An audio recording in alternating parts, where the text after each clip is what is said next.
little while ago. So Dave and Rich were the ones I would expect to part this hearing. Anna might just be running away. Oh, come on. Graduated there. She was older than you. Yeah, we don't need this.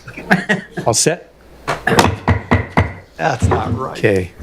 Good evening, everyone. I'm going to call tonight's meeting of the Weathersfield Planning and Zoning Commission to order. First order of business is roll call, and I'm going to ask Commissioner Homicki to please call the roll. Good evening, all. Chairman Hammer, Here. Vice Chairman Lambruni, Here. I'm here. Chris Brecklin, Here. Commissioner Dean, Here. Drake, Here. Mr. Edwards, Anna Laurie, Commissioner Roberts, Not be here. Crystal Coca-Cola, Here. Joe Orcolini, Here. and Paul Thompson. Here.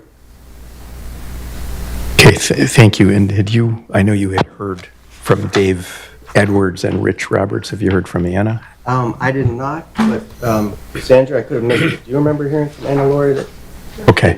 perhaps she's just running away? Okay, so a couple housekeeping things. One is if you're here for agenda item 3.1, which is application 2234-26, 6 Buckland Road, seeking a special permit under the major home occupation category to allow a flower retail business to operate out of the residence with occasional customer pickup by appointment only, submitted by Lady Perez. That item is going to be postponed. It's not going to be heard tonight, correct? And if you're here for that, that will go to our next meeting. And if we just July, I think it is July 21st. Oh, we only have one in July. And also one in August as well. And July's 21st is definitely the third Tuesday. Double check. Okay. 7th, 14th, all right, so if you were here on that item, 6 Buckland Road, that will be heard at our July 21st meeting, which will start at 7 p.m. in this room. Now, moving to old business, application 2230-26, 184 Main Street, seeking a special permit for a change of use for a restaurant with outdoor dining, parking reduction, off-site parking, and alcohol sales, submitted by 3E Main LLC. That one was before us on May 19th and was continued to this evening. So with that said, if the applicant would like to come up to the podium and present, and I guess before you start, just to remind the audience, when we get to the public comment section, if you'd like to speak, we ask that you come up to the podium, state your name and address for the record, and direct your comments to the commission. If there are questions that you have about the application, the commission will follow up and ask the applicant to respond to those when they come back up again. A couple other things to keep in mind is once the hearing closes, we cannot take any more information from the applicant or the public, and our decision will be based on the record that existed as of the closing of the hearing. If the hearing is closed, then the commission will decide if it wishes to deliberate and or vote this evening, or if it wishes to continue the deliberations or the vote to our next meeting. With that said, Attorney Silver, please. Thank you, Mr. Commissioner. My name is Attorney Brian Silver. The law firm is Silver & Silver, LLP in New Britain. Present to my right is Eric Croy, the principal of the applicant. As indicated before, this is the continuation of the last hearing, so we're not going to give you the same presentation that was done before. My understanding was the commission wanted an opportunity to review some of the untimely filed submissions, so you'd have a chance to review the leases and other documents. So we're here tonight to answer any of the questions that the commission might have. And before we do that, do you have anything new to present or more just response to commission questions at this point? Yes, one thing, based on recommendation, we Could you please identify your name and address for the record? Thank you. Yes, Eric Croy, 184 Main Street. Based on recommendations that I heard last meeting to reach out to the First Church, we did present that. We did meet with Pastor Todd Willard. He has extended his hand for us to be able to park in their parking lot for customers and staff. The parking lot currently there is about 200 plus parking spaces. The town is already in agreement with the church to get some public parking as well. But Pastor Todd Willard has extended his hand for us to be able to park there for customers in the meantime. And he also mentioned that if there's any questions or concerns or anybody wants to reach out, he's more than happy to answer any questions. Have you actually entered into any type of written agreement with him yet? No, we went there, we met with him to get to an agreement. They have a board, they have to go based on and all that stuff. But he did say verbally that, yes, we can park there. And how many spaces did you talk about renting from him? 35. So Right. he's all okay with that. Okay. Anything further you wanted to add before we go to commission questions? No. Okay. So members of the commission, anyone have questions at this stage for the applicant? Paul? Point of clarification, I thought I saw in some of the correspondence that you were not going to be pursuing DoorDash pickup type services at all from the restaurant and no deliveries taking place? No. Thank you. Anyone else? Mr. Croyson indicated that from the beginning, so I'm sure he's willing to agree to any kind of condition that the commission might have prohibiting such type of services or delivery. And for the record, they take all of the chunk of the profit, so that's not profitable for restaurants. Any other questions? I'll ask one, which is could you go over with us again how you would handle both garbage pickup as well as delivery of food and other products? Absolutely. When and where and how it would be transported? Absolutely. So we have currently, they will be passing in the driveway. The driveway will be expanded. The truck has a radius from the company, which has been approved by the engineering as well. We'll be able to go in, pick up the trash, and then reverse and just go front to the main street. What time of day would the trash removal company be doing this? From 9 to 11. That's what time frame that we have for the trash to be picked up. 9 to 11 in the morning? In the morning, yeah. And Is that once a day? I'm sorry? Once a day? Every day? No, it's probably once a week. Once a week? Okay, so it's not a big deal. And how about deliveries of supplies, food, and so forth to the restaurant? How often would that occur? What time would that occur? And where would that be brought in from? Food will be maybe twice a month. We do have a lot of specialty products that we're going to be delivered. A lot of that stuff will be picked up by us at the port. So it's a lot of specialty products that we're going to be bringing to the restaurant. For the liquor, they will be doing exactly the same thing what the trash company will be doing. There's plenty of room in the back with a radius to be able to turn and go front head to the main street. And what about fresh produce, vegetables, and fruit, for example? Would that be delivered? A lot of that stuff will be picked up during the summertime. So we do have arrangement with farms that we go pick up fresh produce, that will be us personally. The fresh produce will be delivered once a week, if something that will be delivered to the restaurant. And could you just go over again, in terms of customer access into the building, how many entry exit doors would there be that customers could choose to use? On the south side will be the handicap door that will be specifically just for the handicap.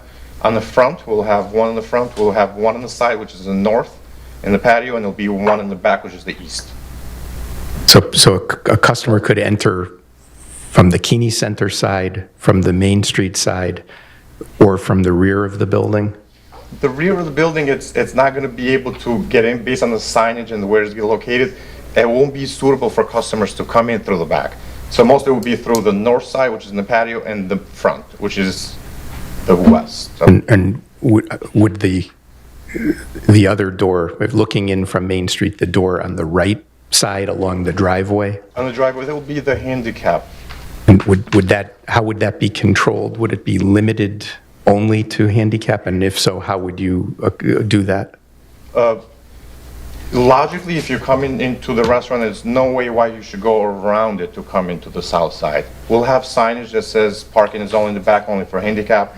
And the only way you can get in is if you go in a loop through the ramp. So it's not suitable. We'll have signage to tell customers coming from the Keenan Memorial where the entrances should be and then where to go to the... Will there also be regular steps that access that door that somebody could walk up if they're not disabled on the same side where the ramp is? No, I thought are you required to have steps in addition to the ramp? no. I don't know. Peter? Okay, Paul, and then, I have a sorry, question. Peter, and then Paul. How's that? Oh, you mentioned the trucks and the delivery of the trucks. That's one concern I have. Are the liquor deliveries and the food delivery trucks box trucks? What kind of trucks are we talking about? How big are these trucks as they back their way down this driveway? So they start from 14 to 24 feet, So they're as big as the smaller than the trash. The trash is 35. trash is 35. Have you considered for this trash truck an alternative? Why do you need to go with a truck to pick it up? I know that there's some locations where people bring out the trash, they roll it out, and they pick it up near the street, so you don't have to, drive along a neighbor's yard. We have thought about it, and based on comments that we have seen online, it makes no sense for us to bring it to the front. But if it's something that we can do absolutely as well, we can just roll them to the front. Well, Like a I normal- guess my question is, if that mitigates the disruption to the neighbor, backing up a 35-foot truck, is that something you would do Absolutely, as a condition? absolutely. I think it's only Is there- once a week, though, Pete. Doesn't matter.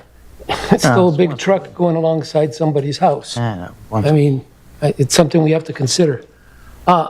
Going back to the other trucks, is there any way those deliveries can be done with a van-sized truck instead of box trucks? Absolutely, yes. A lot of the specialty products currently, they don't deliver to all of the restaurants. What they do shared delivery.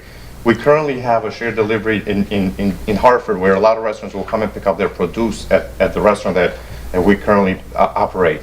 So a lot of those specialty products, they will deliver in one location, so we can ask for specific trucks to be delivered into. So you could reduce the size of the truck for liquor and food, Absolutely. maybe like a van or something, right? And if you roll the stuff out in the street, then it doesn't disrupt so much the neighbor when you have the big truck backing up. Okay, that's interesting. Maybe this is for you, town planner. David, this memo here from Weathersfield Zoning Board of Appeals, what is the pertinence of this? So there was, if at your pleasure, I would just kind of review some of the things that have occurred and what you have in front of you. So at the last meeting, I just wanted to remind everyone that there have been some iterations. We had received some memos. There were some back and forth with staff review just before the prior meeting on the 19th. There were a round of comments from the town engineer dated March 18th. I'm going to get to that, I promise. Revisions were made. The town engineering staff did work with the applicant's engineer. There have been 2 iterations of changes to the site plan. I don't know if anyone wants to review what those were. They also did address the fire marshal's comments that were in a memo dated April 30th. The fire marshal's comments have been addressed satisfactory. And it was brought up, there was a question about the Keeney lot and an expansion that had occurred in history that was subject to illegal action.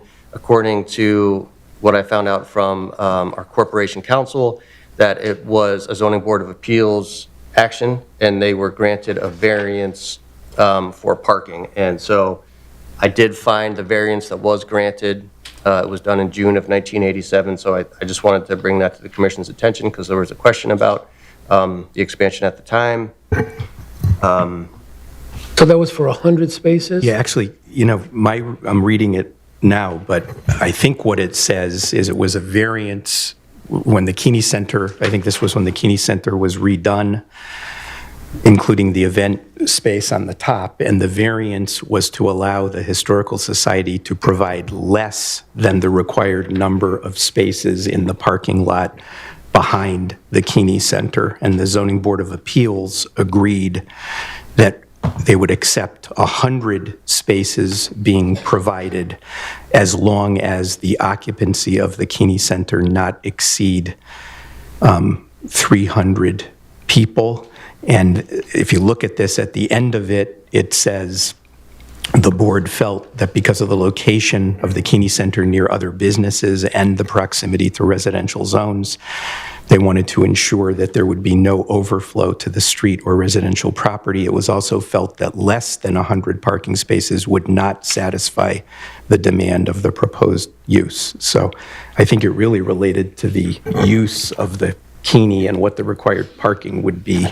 Doesn't say anything about expansion of the lot I agree. specifically. I Okay. thought the history Yep, was important. yep. We also received a memo from the town manager clarifying that there was a question made about whether or not the additional parking at the Keeney lot was specifically related to this development. And so the town manager provided clarification similar to what I said at the last public hearing, that there have been plans for the expansion. So that is in your packet, that it was just a matter of whether or not there was funding available or the schedule. That's in your packet. And then I did just want to, do you have some? On that point, Yeah. on the letter from Fred, so will that require a public meeting? It says here that they're going to come to this commission for approvals. Is that going to be a public meeting? I mean, will the public be able to say, we like it or don't like it? Or is that a given that the town will do that regardless? Well, if there is a lease agreement, I think there's, it depends. I have not seen an actual proposal. So what the map that's included has not been proposed to this commission yet. So it depends. So an 8- if there was a license agreement or a lease area included as part of the expansion, absolutely. It would require an 8-24. So yes, Which does not require a public hearing, but the commission can hold a public hearing at any time if they think it's in the public interest. But an 8-24 by itself does not require a public hearing. But it does Peter asked what the 824 is. It's Oh. basically us to give an advisory opinion on whether we think it's appropriate for the town to enter into the lease agreement. Gotcha. But I guess I have a question, which is, would there be in that situation a separate zoning application, whether it's a site plan application, special permit, whatever, for construction of a parking lot? But Has that been looked at yet? well, I've thought about it and I've looked at it because, as you know, the parking is a permitted use on municipal property subject to a special permit, site plan and special permit. So we've been in this situation before.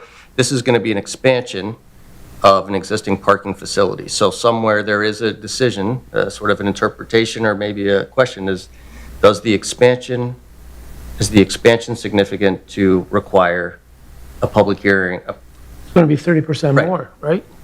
Well, right, that's what we would normally. Yeah. That sounds, fairly big. But again, it's, I haven't received anything yet, so So it's not clear, but it's likely that yes. it may require a town hearing, right, or an open meeting. Last time that the town came to us, 3 years ago, with an overall plan that included behind Keeney, it included also Lucky Lou's and some other areas, right? They had all sorts of stuff, which were well-designed plans. I mean, that was really well done. I would have expected that the town proceed down that path and then, have meetings accordingly to get approvals from us to do that. So does this preclude, if they do this, would it preclude going down the other path? I've been told no. And I do agree with you that the plans that were presented have merit. They should be considered and they should go through a process because I think they have a lot of possibilities and very good potential. My understanding is the reason that this would not be a full surface reconstruction of the lot. This would be a temporary condition of millings or some other material and not a permanent, long-term improvement. Oh, okay, so they'll still proceed with the other plan somewhere down the street, as long as they get the money for it, I guess, right? Fred said 2 letters. Packet. Right. One the permanent one, which is bigger, and one temporary. That he said he proved kind of that's the direction they were going. Right? I think the map shows, that was on the first letter, references a plan that would be larger in scope than what is currently needed just to add the additional 27 spaces that were subject to a license agreement. Okay. The first letter that was submitted was the letter of intent from the town manager indicating Right. that the town had Right. intended on entering into a license agreement with the town and Mr. Croy. The second letter just kind of clarified that it wasn't exclusive, that the town's hoping that everyone could benefit from the additional parking. All right. And then I just had a couple, just for the benefit of everyone. So the last time we spoke, we just talked about it. There were 2 concepts for trash pickup. And right now, the preferred alternative would be to come down the driveway. And I think that in the interim, your engineer did confirm that a truck can turn around, and so they would not have to back on and through the sidewalk, correct? Correct. I just want to say, and I also want to say the landscaping plan that was presented last time does include a fence against the abutting property with arborvitae's on the inside driveway side of the proposed restaurant, Correct. right? And with the preferred option of the trash pickup being in the driveway, the roll-away trash is not envisioned at this time. Is that correct? Or is that still possible if needed? I think the preferred method would have been what you stated at the beginning, which would be the truck would go down the driveway, pick it up, K-turn and get and leave. But if it's something that the commission feels strongly about and wanted to insert a condition that the trash be rolled out to the exterior by the owner, he indicated he's willing to do that. So That's what I got, right. You said there were other changes. Were those the 2 changes? There's more? Those were the only 2 changes. When you referenced widening the driveway, is that shown on the plan Correct. before us, and by how much would you be widening it? And it's going to go to 12 feet, I think. So there's some areas there it's 11, some it's 10 and a half, some it's 14. It's going to be 12 feet. That's what they're required by engineering. And you're adding it on the building side? Correct. So we're shifting the driveway where it currently is right now. We're going to shift it about 5 feet and then pave the new driveway Away from the neighbor. away from. So you're taking up 5 feet of pavement on the neighbor side of the driveway? No, they No, you said you're shifting it away, though. Is that just the new pavement? You're not taking out the old pavement that, We are taking the old pavement and we installing the new pavement from the property line about 5 feet into our. So are you moving the pavement further away from the neighbor's house? Correct. by 5 feet, you said? Correct. Was that looked at by the Historic District Yes. Commission in terms of the pavement? Because I think that may be something that there is, The same exact. they need to approve. Well, there was a comment that was submitted as well from the Historic District Commission, and I know, and we can address it, so I don't want to speak for you, but an application was submitted to the Historic District Commission. Originally, there was a modification. The modification also went to the Historic District Commission, but I'll let you answer. Are there any changes, or do you want to just talk to the commission? What were the changes that were the subject of the modification or the amendment from the original to the? Whatever you have in the packet right now, the site plan is what the historic had when I went in March to be approved. The same exact site plan. Maybe just for the benefit of everyone, so that would include the patio. They generally want to see the patio surface. So the patio service and the fence in the back was last year with the historic. We had to go back this March with a new site plan based on recommendations and feedback that we got from January meeting to update it, and everything was approved by historic. The only condition that's different is the first panel of the fence is going to be started at 4 feet and it goes to 6 feet in the next panel. The front panel is 4 feet. Yes, the first panel of the fence will be 4 feet and then gradually go to 6 feet, and the rest of the panels will be all 6 feet. Have they seen that part of what you're just describing? Yes, that's what the condition they approved. Joe, the current plans show 4 feet between the property line and the driveway? So it's 6 inches, the fence will go 6 inches in, and then 4 feet of the arborvitae that will be planted. Okay, so the green strip is 4 feet. Correct. I have one more. Go ahead. One more thing. So the last thing that I have is, the commission did ask me to find out how many public events that we heard public comments that the Keeney lot is filled frequently, and so I did talk to the community event coordinator, and the Keeney is, in addition to their sort of program functions, they do allow for private rentals, and what I heard from the community event coordinator is that they have 6 to 8 private rentals a month in the summertime. Generally, those are on Wednesday through Saturdays, occasionally on Sundays. They have about half of that in the winter. So 6 to 8 events in the summer months, and then 3 to 4 in the winter months. Generally, the evenings include either weddings, receptions, retirement parties, occasionally a bachelor party or a stag. And in the afternoons, they have a lot of professional development programs, conferences, workshops, and just anecdotally, they did say that it's really weather dependent. So regardless as to the events, they see that the, the parking lot is generally filled when the weather's nice. Whether there's an event or not, it just, when the weather's nice, it seems that, people come out. Thank you. All right, any other, Paul? Yeah, just clarification around the parking in the path. So 2 required handicap parking, those are on property, Dave, right? So those following them at 2 are on property. Then over at the Keeney Center, a space is going to be taken up with cross-hatching, and an access path will be, or a concrete path will be built from that space with the cross-hatching up to the building. That's crossing town property and taking a parking space out of the Keeney. Is that the way that works? Right, according to what Derek said, the construction of the new parking lot would remove 1. Right. That's part of the license agreement that's in the letter of intent from the town planner. It includes not only the 27 parking spaces, but also that 5-foot wide pedestrian pathway across the town property from the Keeney Center to Mr. Croy's restaurant. And that'll be maintained by the restaurant? Correct. Okay. And that includes snow removal and everything else, right? Crossing, so basically the town is allowing use of this property across for the path. Dave, is there other places that we've done something similar, or is this the first time?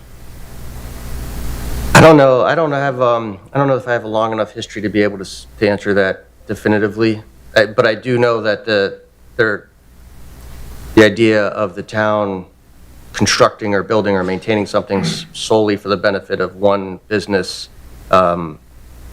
is not the intent, which is why the license agreement would say that the construction, reconstruction, maintenance, operations of that path are entirely borne by the applicant before you. What about the liability? Who's responsible? I have not seen the license agreement, but I have been assured that it is drafted. Yeah, the applicant had agreed to be responsible for insurance for that So property. he indemnifies the town? Yeah, and the town will be listed as an additional insured on the policy. Is the town paid for use of its property with the access path? Yes, that's part of the license agreement. Okay. There's an initial upfront cost to cover the cost of the graveling, the parking, but there's also a fee that's going to be received by the town. Ongoing, annually? Okay.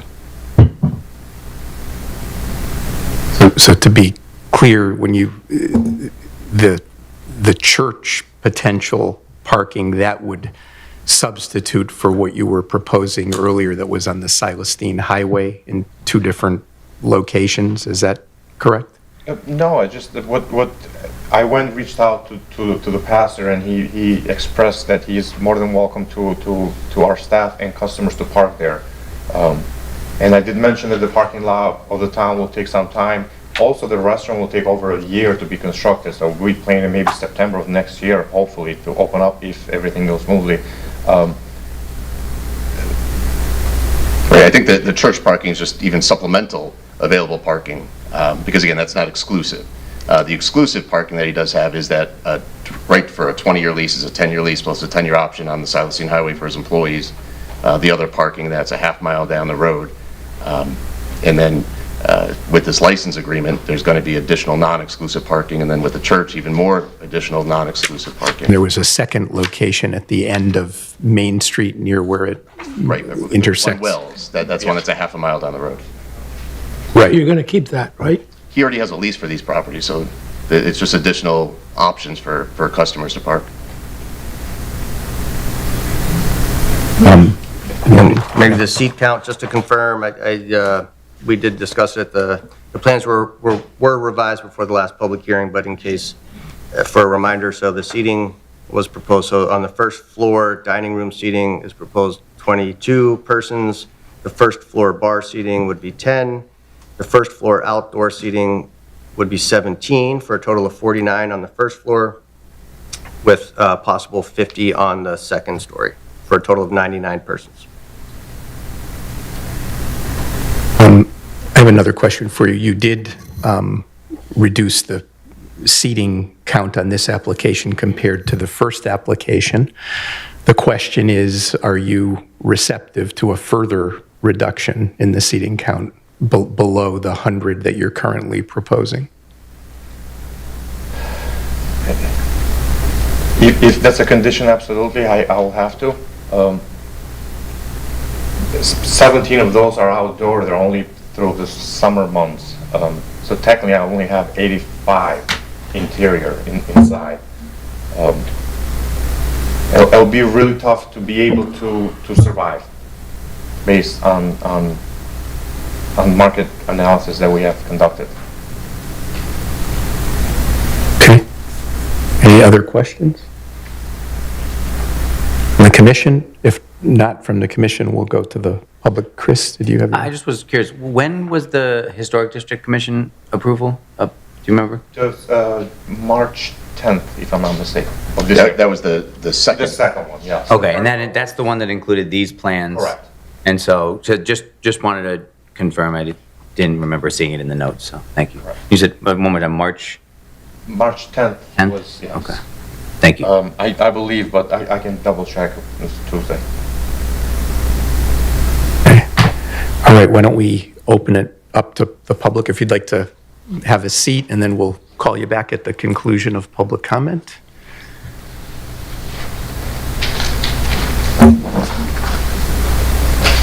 Hello, good evening, Rocky Karuk, 149 Broad Street. Yeah, I'm here to support the business. I think it's a great idea to have another restaurant in Weathersfield. First, I want to make a comment about the garbage. I don't think it's very practical for a restaurant to be pulling out these small containers to the curb. The amount of garbage a restaurant would produce, would they have 20 containers out? That'd be a real eyesore. None of the other restaurants have to pull out containers across the street. Lucky Lou's or the Charles or the Village Pizza, they all have dumpsters. That's part of having a commercial business because they produce a lot of garbage. And it's not like the garbage truck is coming every hour, every day. It just comes by, I don't know, once a week or once every couple weeks. That's the nature of a business, to have somewhere to throw out the garbage. I think it would be just real ugly looking to have all those garbage containers in front of a business. It would be a real eyesore. I think that would be not a practical idea. But as far as the parking, I'm glad they have found extra parking. And, I have an issue about parking. People complain about parking. None of the businesses really have parking lots. The Childs has no parking lots. Village Pizza has no parking lot, just street parking. Lucky Lou's has the parking lot, but it's not that big, not enough to hold the people in there. But some people get to use the church, and you get the Keeney Center, and you park wherever you can find a place. Now, that's on the customer. If the customer is not willing to park farther, then they'll go to somewhere else, That's not the restaurant's problem. Whenever there's a big event on Main Street, like the Porch Fest or the Scarecrows or the Memorial Day Parade, there are cars parked in front of my house on the green, and I'm about 5-6 minute walk. There are cars parked halfway down the green for bigger events like the Scarecrow. And they're walking like probably 7 or 8 minutes just to go to Main Street. And that's the same thing as in other communities like West Hartford. When I go to West Hartford, a restaurant, sometimes I have to spend several minutes, 5 minutes, just to find a parking space. And I'll go to the big lots, all filled. You'd be lucky if you find one near the restaurant. So I'm parking blocks away to find a spot. But if I'm willing to walk a little bit, I'll park, and then I'll go to the restaurant. My other alternative is not to go. And that's the same thing for any customers for this restaurant. If they don't want to drive or park far away, then they can just go somewhere else. And as I said, all these other restaurants, they don't really have parking. It's an unfortunate thing about Main Street. But as far as the restaurants, this is another reason why I'm supporting it, because Old Weathersfield really only has 3 sit-in restaurants that offer dinner at night, because this was the ones they have. They have the Charles, it's open during the day and night. They have Village Pizza. It closes at night, 9 o'clock, I think, 9 or 10. Charles, I think, closes around 10 or 11. And they have Lucky Lou's. Those are the 3. The other restaurants close early. Aroma Bistro closes at 2. They have, I go there, they're very good, but they're not, there's no dinner. And then you have Heirloom Market, closes at 5. So, and then you have the Creamery or Noci's Gelato, that's for dessert. And there's another one that, the other Italian restaurant, the Noci's Italian Kitchen, closes at 5. There's no evening restaurants, there's only 3, really. And that's not much for a selection. Not like going to West Hartford where you could, every 10 steps is a different restaurant, and there's no parking. I rarely am able to park closer than a couple blocks away, but people are willing to do that, to go to a nice place. And I think they're willing to do that to go to this restaurant. And, so really there's not much selection. And Old Weathersfield's a tourist town. We want to attract people. When people go to a town, they want to eat. They just don't go to look at the houses. It'd be great if they could eat at one of these old historic homes, and they got a historic home. It'd be great if you could eat in one of them. They got Lucky Lou's. That's a nice historic home to eat in. But it'd be great if they had more than one choice. You got the Village Pizza, the Charles. I don't think Charles is as old, but that's part of the appeal of Weathersfield, to eat, to visit old homes, and to eat in old homes. And people are willing to walk. I have a walking tour that goes by my house on the green, and they just walk around and looking at old houses. That's part of being part of tourism, So just because they can't find just because they don't have a huge lot, and I agree that we should get rid of the basketball court. Some people say they like it. I lived here 27 years, I've never seen anyone play on it. And I think once they renovated the Keeney Center, and they started renovating in 85, they opened in 90, so roughly 40 years ago, they got rid of all the grass and they put a parking lot there, but they left the basketball court for some reason, which is unused. I don't see any reason to keep that, because we need parking in Weathersfield. So I wholeheartedly support this Italian restaurant. I'm not Italian, but I would go there to eat. I like Italian food, and I would like to have more of a choice than just Lucky Lou's, Village Pizza, and the Charles, because they're the only other 3 that are open at night. Thanks. Thank you. Just to clarify, although they're limited in size, I believe Village Pizza does have a parking lot of its own, and the Charles does as well. And I think Heirloom has evening hours, maybe 1 or 2 nights a week for dinners. They did a couple years ago. I'm not sure if they're still doing it, but just an observation. Anyone else? Yes, please come up and identify yourself.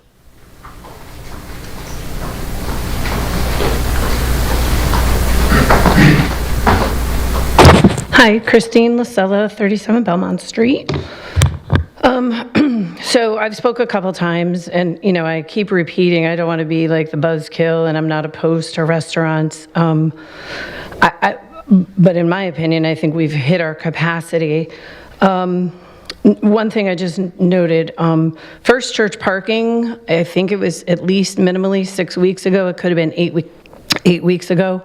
The entrance across the street from Main Street Creamery, they posted a sign on either side of the driveway. Parking courtesy of First Church, park at your own risk. So there are 2 signs that has been and was implemented. I didn't do my homework to find out exactly when, but I believe I walked by it 6 weeks ago at least. And it says use main entrance. You can't enter on that driveway, but I saw the 2 signs there. And it is for public parking, which is fair, and it's great they're doing that. I was confused when the town manager's letter said that he was going to work with them to try and establish some spaces, because it sounds to me that it's already been established. Park at your own risk means come on in and you can park here. And I don't doubt Mr. Croy had a conversation with the pastor and that he said, sure, because everybody can use it. Some of my concerns, though, is that we are, prior to the bed and breakfast selling, we had a parking issue in Old Weathersfield, and I think we need to accommodate the issues that we have currently, and not try to build more parking or find more parking continually, like I said, bending over backwards, trying to seek a solution for really a project that's very intense for such a small space. It's a very narrow part of Main Street. Delivery trucks are all well-intended, but when they don't come at the right time, they show up. And I told you, I work at the Old Town, and I've had deliveries show up at 7 o'clock. We have a parking lot, I would be hopeful that Mr. Croy, is lucky enough to be able to address his vendors and that they stick to their time frame. But having been in a business that my father owned for so long, I've seen how it can go awry. I stated before, I think it's very intense for the people that live next door and in the rear on Robbinswood. I just think there needs to be more thought and concern, and I hope that you all are considering what I did bring up last time, Larissa Lake's tea shop. She was going to have an alcohol-infused tea shop serving sandwiches, and that never came. And the Beam House is coming, although he has 20 parking spaces, and I believe it's only for lunch, but I haven't officially heard anything because he hasn't really, he said he had to get some more permits and such, but intent is all well and good, but if some of these items, picking up the employees and transferring them down, the office on Silestein Highway is a flooring company. I don't know if it's Mr. Croy's or not, but he's involved with a flooring company, and they're going to park in that parking lot. But what happens if his employees are late, his truck breaks down? What if I am a customer and I'm coming with my 5 friends for a 5 o'clock dinner, and 4 of you are coming at 7:30, but you show up early? We're overlapping with parking, and it could get very congested in Old Weathersfield. And that is my concern. It's not that I don't want to see someone do well, but I think this area, the auction house would be a great spot for a restaurant. The empty lot on Silestein Highway. The master plan of Old Weathersfield I made reference to. The overarching goal of the historic Weathersfield master plan is to preserve and protect the distinctive character of the community through thoughtful and sensitive planning.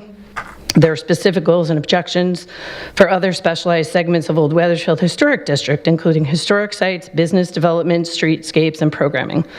Couple of objectives, I'll skip a few. To involve all interested stakeholders and residents in the planning process to ensure their ideas and concerns are incorporated into a plan and in future decision-making. To identify appropriate locations for business growth and development that does not detract or negatively impact the existing character of surrounding neighborhoods. There's a lot of stuff in here, and I won't read it all, but those are just some of my concerns.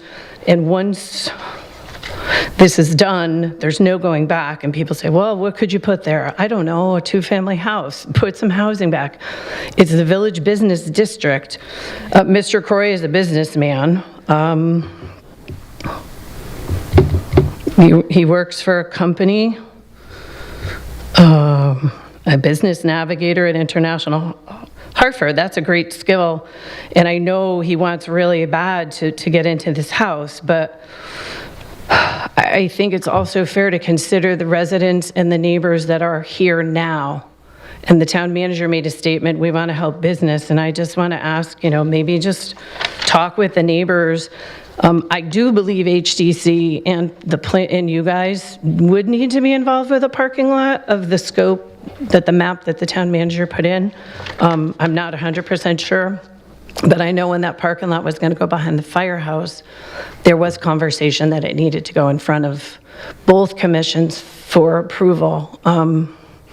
So again, it's nothing personal. I don't know the man. I value my neighborhood and my neighbors, and I think we're all entitled to a quality of life without having things that might be overly disruptive. Thank you. Thank you. Anyone else? Yes, please come up.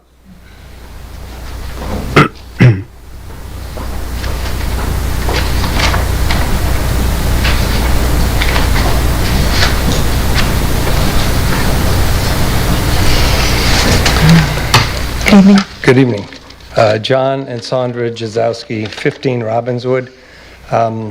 My wife spoke at the last meeting, May 19th, and I was unable to. We were both here at the first time it was scheduled, but I just wanted to say, lifelong resident, have traveled around, and we've always found our roots back here. So we're very thankful for the opportunity to address the council, as well as the applicant. Thank you for the opportunity. I think it's one of the great things about this country, the state, and the town being able to debate and collaborate together. I'm not going to rehash what my wife Sandra said last time, but I think we were both in concert fully at that meeting on what she articulated.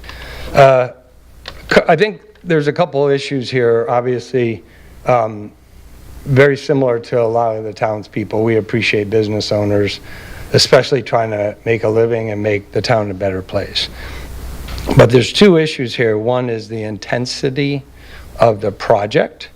And I'm going to separate out, my wife and I are going to separate out, bifurcate the parking a little bit, because I think it's very part and parcel. I'm not sure, and we're not clear, if that is still a contingent condition of the project or not. But a couple things to clear up. So 15 Robbinswood, we're the Brown house. There's two houses that back up and abut the basketball court, and one of them is us. So there's a lot of different perceptions. The young lady who I watched at the last meeting, who's on Broad Street, and they back up, the Payne household, the young lady who spoke was very articulate about painting a window on what a basketball court can do for a child growing up in a town. So a lot of different perceptions on use. The fact is, from, say, when snow and ice are taken off, people get out there, and I believe she said it too, basketball playing, roller skating, dancing. Bless Art Hutchinson, who just passed, when he used to head the Fife and Drum Corps, he used to have the Fife and Drum Corps practice out there, and they still do from time to time. It's unlike anything in this country. It's really special. My wife and I, when I'm not traveling, at least one of us, if not both of us, are there, and our neighbors are there. In the last 2 weeks, every single night, weekdays and weekends, there have been either a little one-on-one, full teams playing every night. And so we live there, we see it, I hear it, and we welcome it. It's actually part of our life. One of the neighbors once had a couple of the guys from a well-known college team named Ray Allen, Donnie, Danielle, maybe Scotty Burrell, come and play there, which imagine, I don't know how many courts are in the town, but there's not many. So we should consider the gravity of taking that away. And I don't want to belabor that point, but it is fact that it's used. Second thing, the whole reason why people want to develop and be a part of the community is the charm, that quintessential feeling, that village. Old Weathersfield, and the village is actually, I would count as a subset of that. The village is even more special, and it's very fragile. And we're all here because we either enjoy it, we're fortunate to live there, we'd like a piece of it, but it's a very, very delicate balance. There are a few restaurants there. We are big fans of fine restaurants, especially by people who I believe you would be a steward of that restaurant in a town.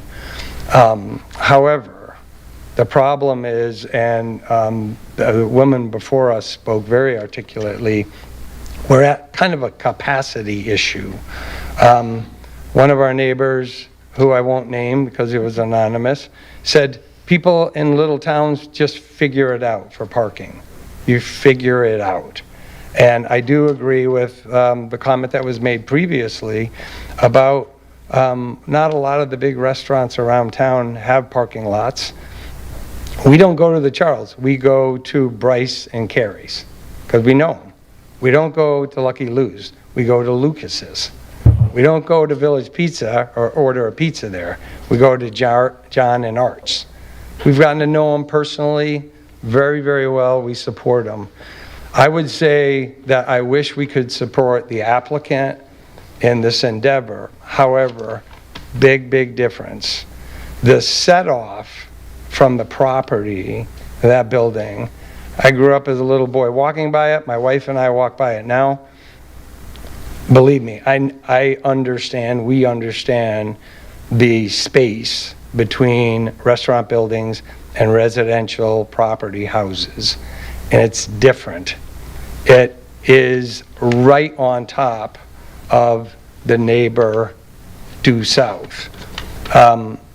We can make this the acronym NIMBY, not in my backyard. We can make it very emotional. One person wants it, one doesn't. What really matters, though, is encroachment on the neighbors. So we did a little research. My wife last time alluded to Chester, Connecticut, Essex, well-known places. I would say not just in Connecticut, but New England, if not the country. Chester has 2 restaurants that have become like a little model. They don't push for parking. We've seen people carpool and park at a state lot off Route 9 to get there. It's very difficult, but both the River Tavern and Grano Arso, the capacities of the River Tavern are listed as 30 to 40. Grano Arso, a little bit bigger building, is listed maximum of 50. So when you look at those type of numbers, and I'm not saying that the applicant's building and property, when you put in things like maintenance and taxes and insurance, can support that kind of number to flourish or even survive. But that's where it feels to us that it's almost a force. So the close proximity to the neighbors with really no way to do a respective offset. The Charles got pretty close on Center Street, but there is an offset from their, it's not really parking at the back of that restaurant, but there is a paved path, and then there's some room to the neighbor due west. That's impossible for the gentleman's property on this case. So again, I'm trying not to make this emotional. It's a fact of a very small village. So that leads us to where are some areas, and it was previously mentioned very adroitly that the old auction house has at least a couple lots there, as well as a building. The Silestein Highway is ripe for development for all types of restaurants. I've gotten to know Dorian a bit, Dorian Puka. He's done a masterful job, I would say, at locating restaurants and marketplaces in commercial zones where they're not only acceptable, but they're preferable. Again, I wish we could support, and we'd love to be and see this restaurant succeed in town. But Old Weathersfield and Old Weathersfield Village is a really kind of unique place. And a lot of more, I would say a lot more businesses are going to be coming to you looking to become saturated here. I think we have to be very, very careful about how we address those issues. There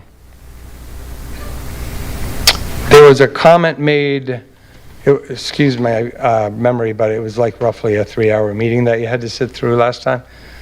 There was a comment made about we should look after what's good for the town, not just the neighbors.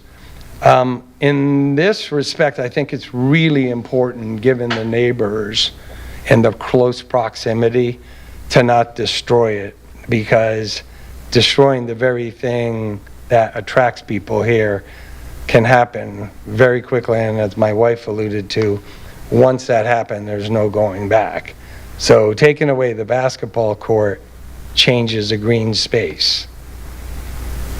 Putting a restaurant in a business where it might be a bit forced, again, with no disrespect to what the applicant is trying to accomplish, we just feel in this location, it's very challenging.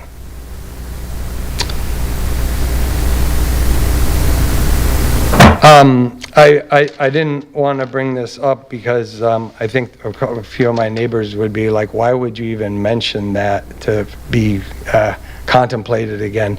But I think for historical reference, it's important.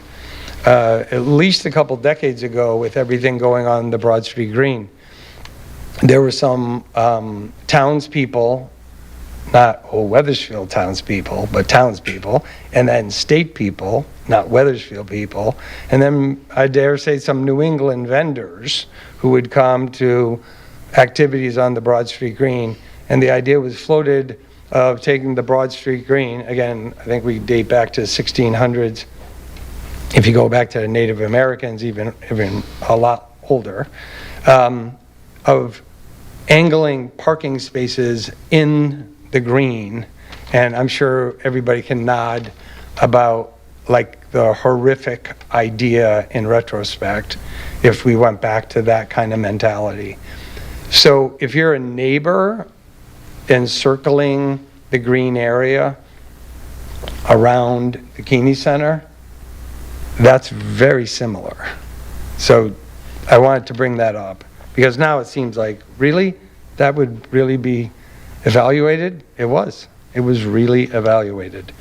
I do feel, and we do feel, I would say, I understand the applicant's in a tough position with the property and having demolished the interior of the building, because when it was a B&B, there were walls, partitions, things like that.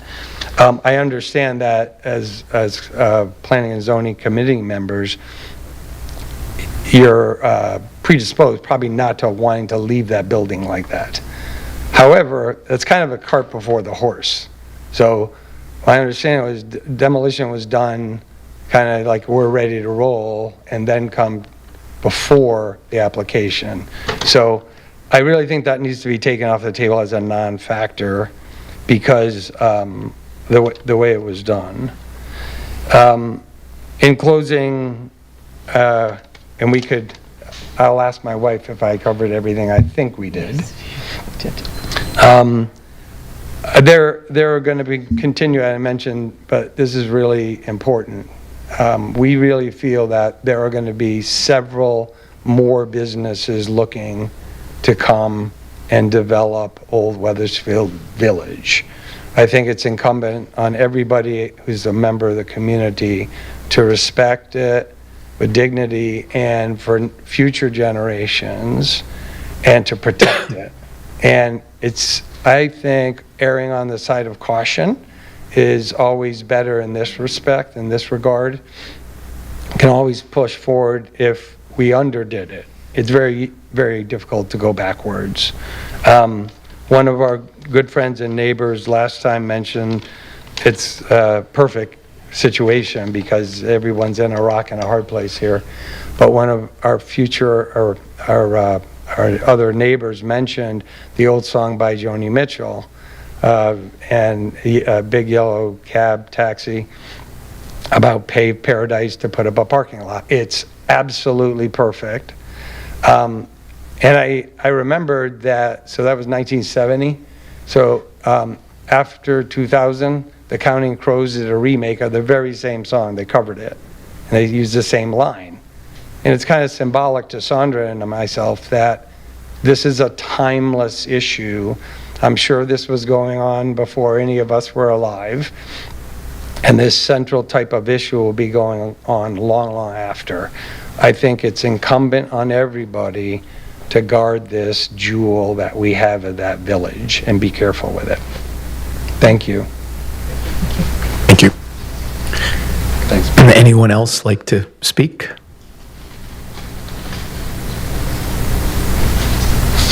Yes, sir.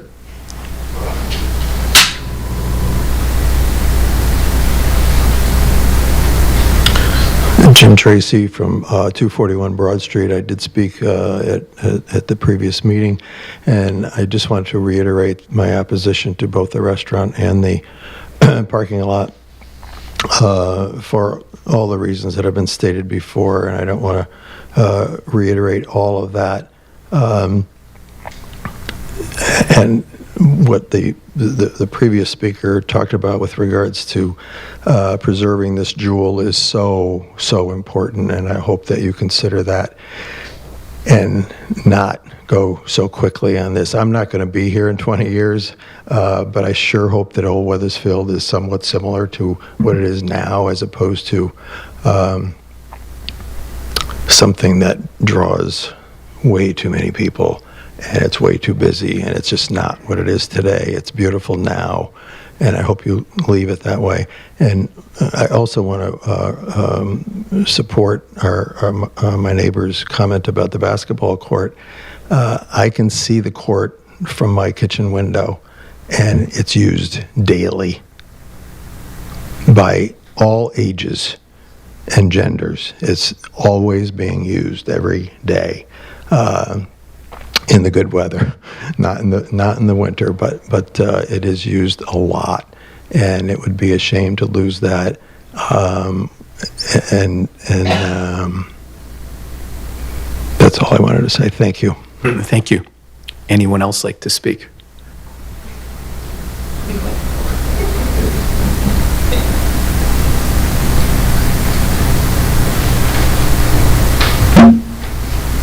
So my name is Carla Cabrera. I live at 77 Bainbury, so far not in Old Weathersfield. But I have two comments, really.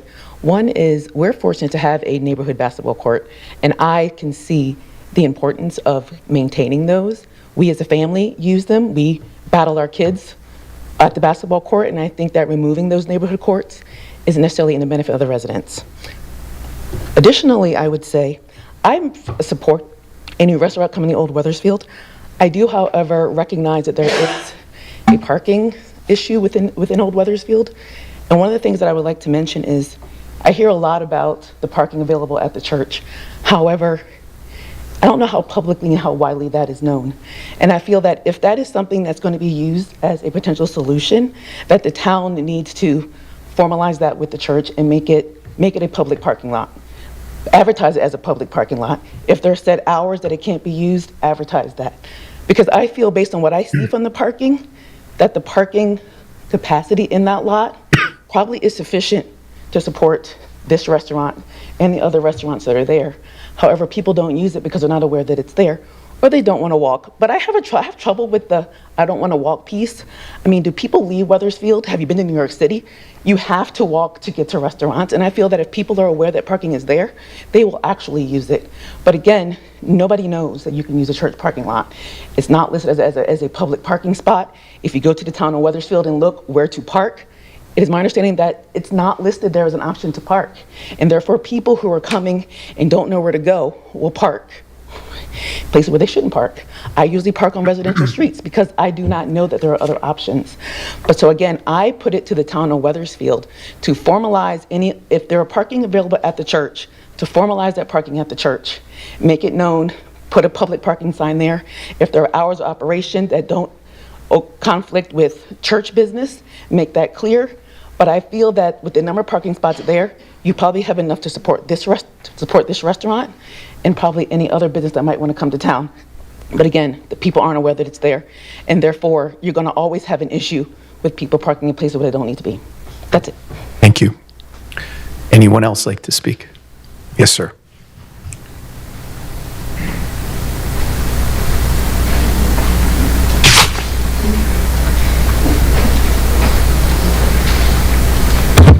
Good evening. After another month and another continuance and another round of reviews and revisions, I have some pretty basic practical questions about how this plan would actually work in real life, because this is my real life. And feel free to copy down my questions and use them, because I think there have been a lot of unanswered questions. We've talked a lot about parking, but I think some people have mentioned the intensity. I wish that the plan was down so people could see some of the things that, like the diagram about the deliveries, about what actually does the delivery truck look like and how many K-turns and U-turns it has to make in the backyard as it faces my neighbors in the back, turns and faces me. So I really would like to see the applicant demo how that works. How does the refuse operation work? We heard, I'm confused because I heard it's going to go by truck, it's going to go by, now you're talking about roll downs. I think the first meeting when the sidewalk plan that I thought that the manager basically pulled that whole thing back by his second letter, but in the first plan, I thought that there was talk about the garbage operation going back out that side into the Keeney lot, and that seems to have evaporated. If employee parking is off-site, where are the shuttle drop-offs and pickups happening? And what does that activity actually look like? Is it drop-off in the front with the no parking zone, or driving 6 or 8 times up and down the driveway in a van to turn around and do the S-turn? Because as somebody mentioned, there's not a lot of room in that street. That's a narrow area with a no parking zone in front. And it sometimes gets obeyed and sometimes it doesn't. What time are the employees arriving and departing, especially during the closing and opening hours? Because the restaurant, just their opening and closing hours, there's probably an hour on either side where there's another intensity operation going on. With limited entrance and waiting space, also on the plans, where are customers expected to queue up during these busy periods? This is obviously not only a high auto use, it's a high pedestrian use, and it's a high cycling use. It's a small little vestibule, and you can look at the Charles with a similar situation. People come down the stairs, there's no stairs here, few little stairs, and they'll be out in the sidewalk walking around. So I think that should be part of the plan. Explain how that affects or doesn't affect the community and the neighborhood.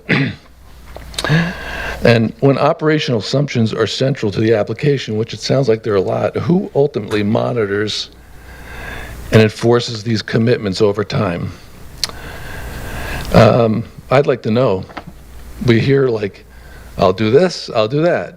Nobody will walk up the driveway and go to the handicap spot, but if people are queued up in the front, it's like water going downhill. They're going to find the spot. So who does that? Who does the monitoring? I don't know if Mr. Croy is going to be there 24 hours a day to monitor that kind of operation.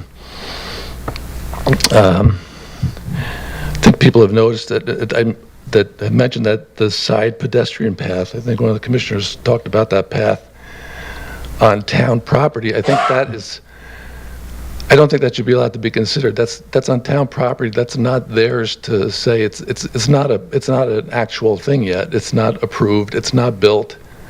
And so I think you should be considering the plan that's in front of you. Apologize for my voice, but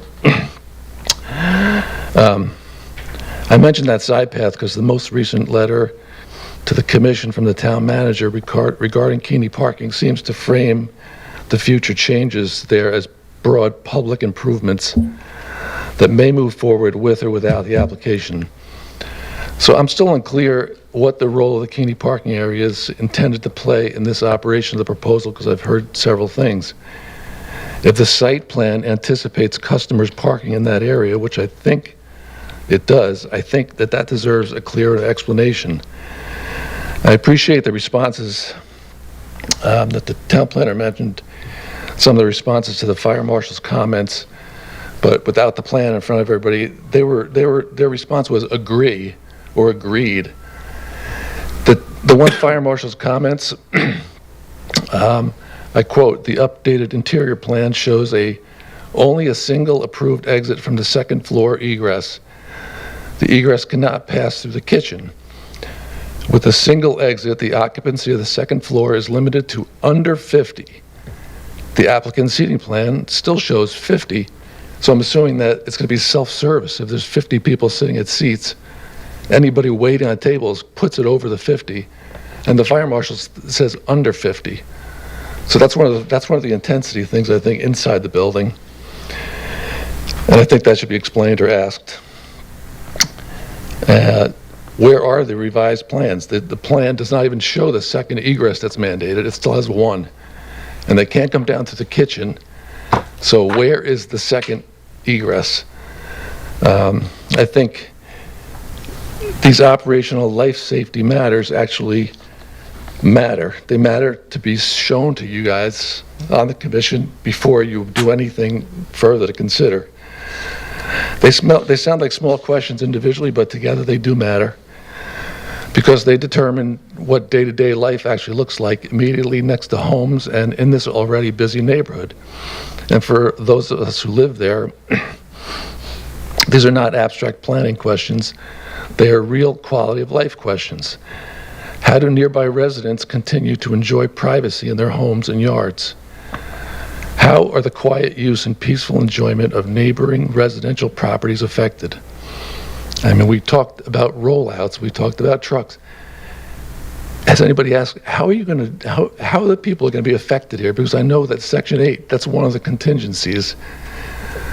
Somebody on the commission or the commission is going to have to say, this will not affect you in the affirmative. So, how do homeowners like myself protect the investment that we have made in our properties immediately adjacent to an operation in this scale and intensity? I asked this because I was told by a town official, they put a lot of money into buying this building. Well, so have we. And then for 10 years, we've made improvements, and we feel like we are part of the fabric in this community that we love. I think safety deserves more discussion and also concrete answers. As I mentioned, the location already involves a lot of activity and movement. Pedestrians, cyclists, nearby homes and businesses, a bus stop right in front of the building, and emergency vehicle activity from the fire department. Adding deliveries, employee movement, shuttle activity, customer circulation, garbage operations, and increased vehicle activity raises practical questions about how all this functions safely in a very constrained space. And again, these are not abstract concerns. People live here. Families spend time here. The town spends tons of time and effort bringing people into this area. Children walk and ride their bikes there, on the sidewalks along Main Street, in front of this building, in front of my house. And residents step outside their homes directly adjacent to where this activity is proposed, including a driveway. And I think it's reasonable to ask, what is the cumulative effect of all this activity and what it looks like from a safety standpoint? I personally would like to see the commission go to the police department and get an opinion. What does this do for safety on Main Street, which tends to have a reputation in some times of the day as a drag strip, motorcycles and cars, and just picture people pulling out of this driveway and the Keeney Center in that area, and that's the intensity that we've talked about. There's also compatibility. This proposal directly abuts homes and businesses, including mine and my neighbors. The question here is not whether restaurants belong in Weathersfield, and they do, and several speakers have mentioned that's part of also the fabric of Old Weathersfield and living here, but it's part of it, it's not all of it. The question is whether this intensity of use belongs on the site. One thing that stood out to me was the proposed combination of fencing and substantial arborvitae screening immediately next to my property and first floor windows. Again, I wish the plan was up, but on page 28, they have the landscaping diagram.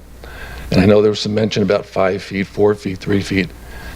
6 inches from the property line, which is still part of my property. Somebody asked about digging up the pavement. There's part of that driveway that is mine, and I have the stakes in it from a survey done. And so, I think I mentioned it the very first time, the plan has an error in it. It's not the edge of the driveway, and the property line still has to get determined. So then 6 inches from that, the fence gets planted. How do myself, my wife, my grandchildren, how do we access that side of the house? It's shut out. Basically, that plan puts up a barrier that because of an HDC rule or whatever there was, the March meeting, actually there was a January meeting that, maybe take it back, it was last year. They approved a 6-foot section of fence over by the dumpsters, and you can look in the plan. I think I sent that in one time. They went back for an extension or to modify the plan, and they went from 6 feet to a 170-foot fence next to my house, next to my yard. And HCC said, sorry, it's just an amendment. So, and because it was an amendment, abutters don't get notified. I missed the meeting. They discussed I think the applicant talked about the fence dropping from 6 feet to 4 feet. That's to open up I get my view on my porch 2 feet of more view than the rest of the house, where 15-foot arborvitae will be closing our windows off. I digress. I thought I understood the intention behind screening and buffering. That's why I made comments at the last meeting about turning the thing around and putting the fence on that side and the arborvitae on that side. I'm not the one that should be getting screened. The applicant should be screening the property that he's trying to put in there and the use that he's trying to put in.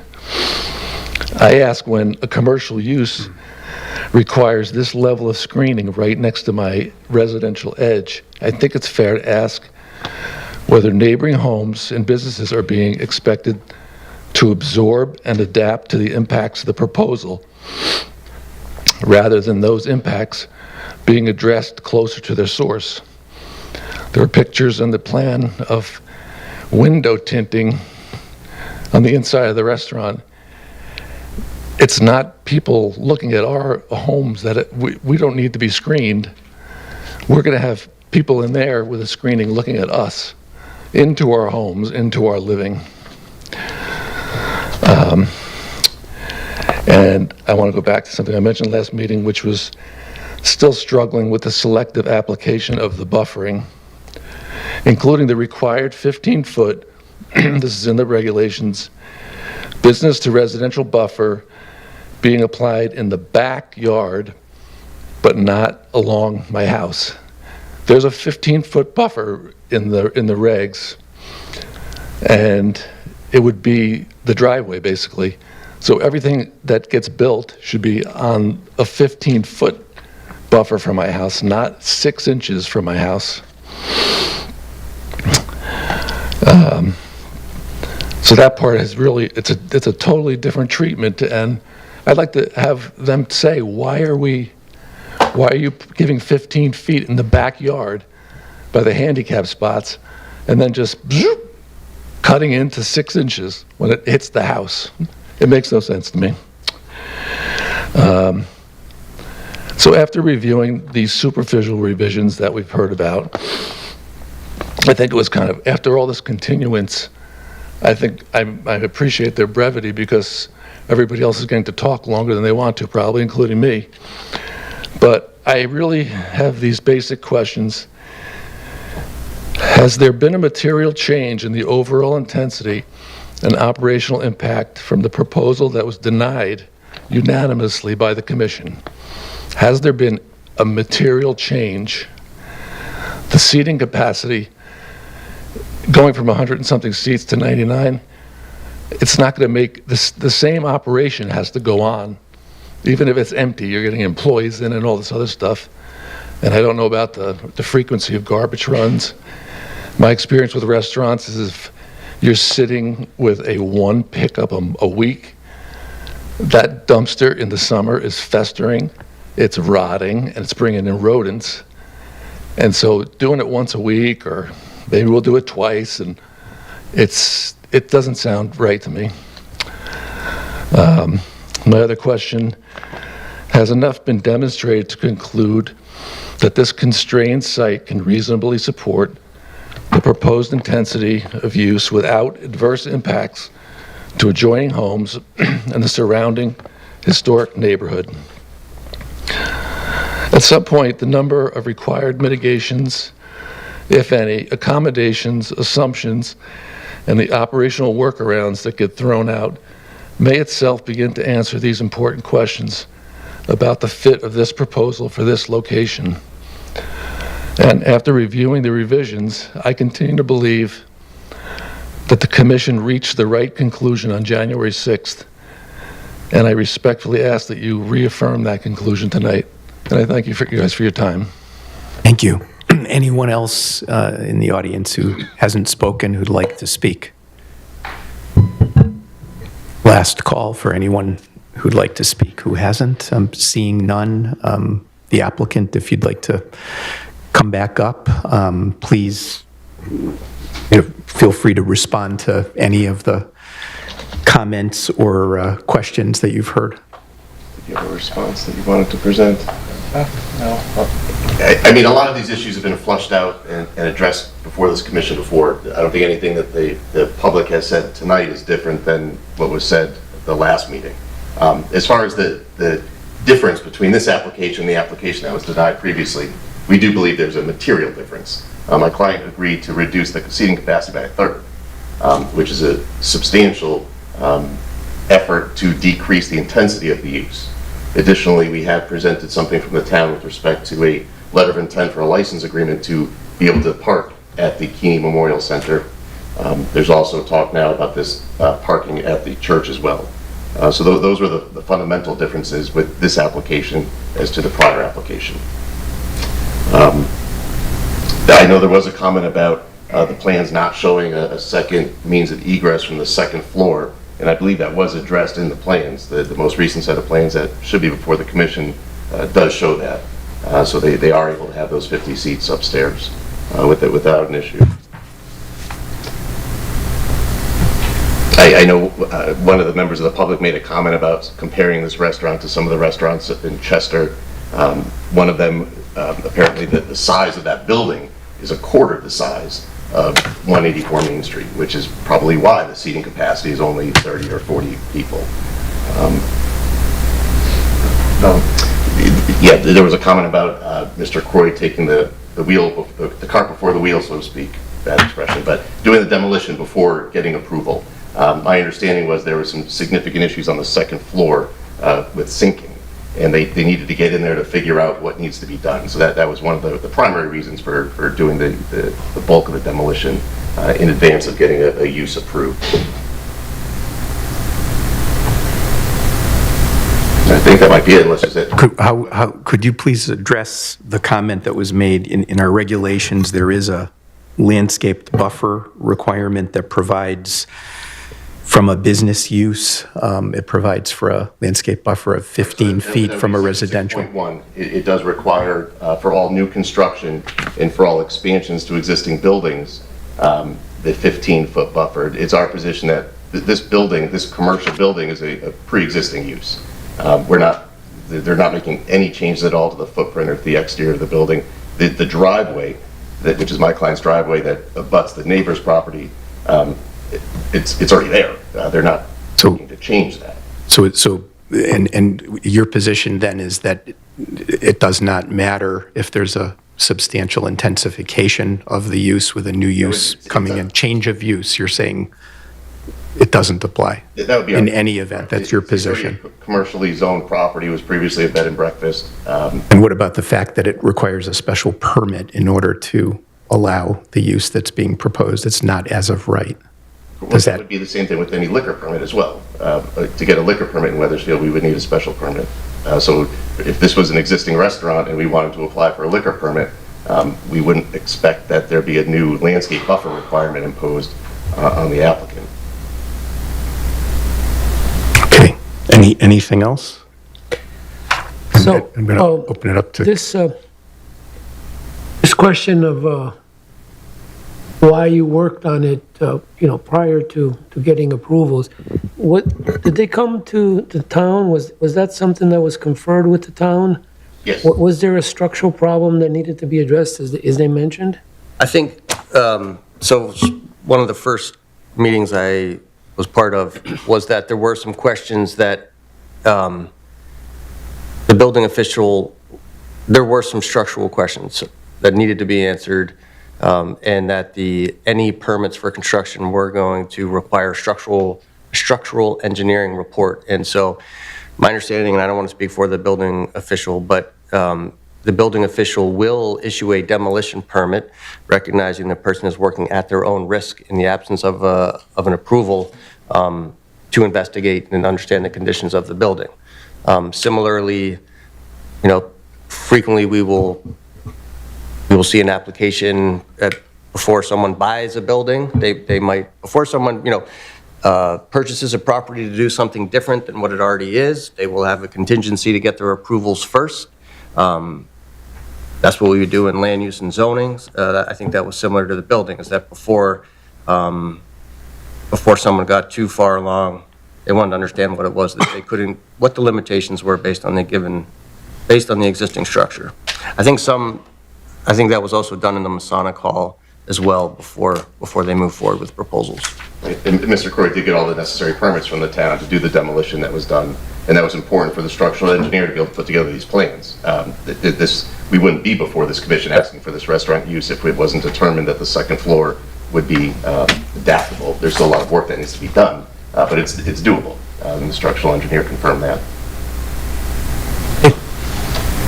But I was referring to, we do see a lot where people will make their offer to purchase the property contingent upon getting the land use approval before buying the property, not the building permits. Yes, One Tom. quick question on that issue.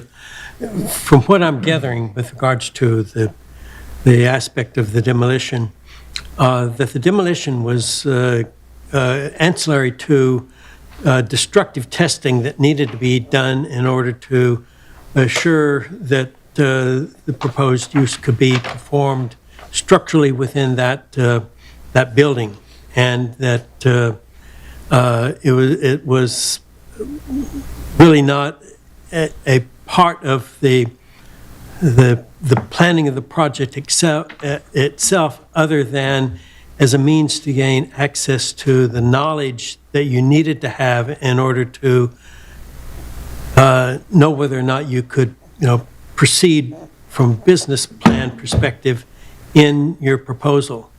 And also to support the second floor, we currently have temporary footings there to hold the second floor. One of the main beams, the building itself was built in 2 phases. One of the main beam when they built the second phase of the building is completely cut off. And that was one of the reasons why the second floor, if you see pictures, is completely sinking. And so there was a possibility of a degree of collapse of the building as a consequence of, conditions that had developed over a period of time. And so it sounds like the demolition was not a part of what your business plan was, but it was required in order for you to be able to have a business plan for the building. There were circumstances that needed to be addressed almost on an emergency basis in order for you to know whether or not you could proceed or not. Right, he wasn't trying to construct a new restaurant without getting approvals from the town. It was to determine whether or not this location would be suitable from a construction standpoint, to be able to make this work. And he was able to That's what it sounds like to me. Thank you. Any other commission questions? I have one question. Do you have any comment on the property line? The point about the property line? Well, yes, I mean, we've mentioned this a couple of times. So not only did my client get an A2 survey, but he also got the T2 survey. That's what your plans are based on. So we're very confident with the property line. As far as the fencing issue, that was actually done as a not to accommodate the neighbor, but it was done to try to make the use less intrusive on the neighbor. This is something that obviously is costing Mr. Croy money. It's not necessarily improving his property value, but he is trying to do what he thinks would be helpful. So the property line is accurate. And any other, and that's really also just, I would note, if there's a disagreement between 2 owners over where the line is, it's not something that this commission has decision-making authority on. They would have to address that in a different forum if they can't agree. Thank you. But, okay. Yes, Dave? Did you ask the next door neighbor if he wanted a fence there? I'll be honest with you, if I lived there, I'd want no fence. I'll be honest with you. So, he's got a problem because he's 2 feet from the line, or 3 feet, whatever. I don't know. If it was me living there, I'd probably want no fence. I'd rather live with a little bit of traffic and no fence, but I don't know. It's up to you guys. I don't know. But if it was me, I wouldn't want a fence there. Have a 2-foot walkway. Are you okay without a fence? I don't know. Oh, I'm okay with It's that. up to you guys. I'm just thinking myself, I look at this thing, it is intense for what it is. And that's the real question I think we're gonna have to discuss. Other than that, it is a commercial property. Whoever goes in there is gonna have trash collection once a week. They're gonna have employees. But it is intense. That's the real question. And the guy's property line, next door neighbor, the gentleman, I mean, he's got this much, which is weird, for the town. But We only trying to install the fence No, I to understand. give more Yeah. privacy to him. If the commission thinks I that, don't, no, I'm not even saying what, I'm just thinking in my head if I lived there what I'd want, but, and again, it is a commercial property. No matter who goes in, they're gonna do something, to me, it's just a question of intensity we have to come to peace with, not the idea of, I hate to people, no matter what you go have in there, you're gonna have trash collection once a week, trucks coming in, you gotta have employees, you may not have as Or many. you can roll it out. But I'm just saying it all comes down to how much, so. But we'll I have just want to discuss. follow up on Dave's question because it came up in my mind. It sounds like the neighbor did not want the fence. So the question in my mind is, why did you put up a fence and cost you all that extra money if the neighbor doesn't want it? It's not up. No.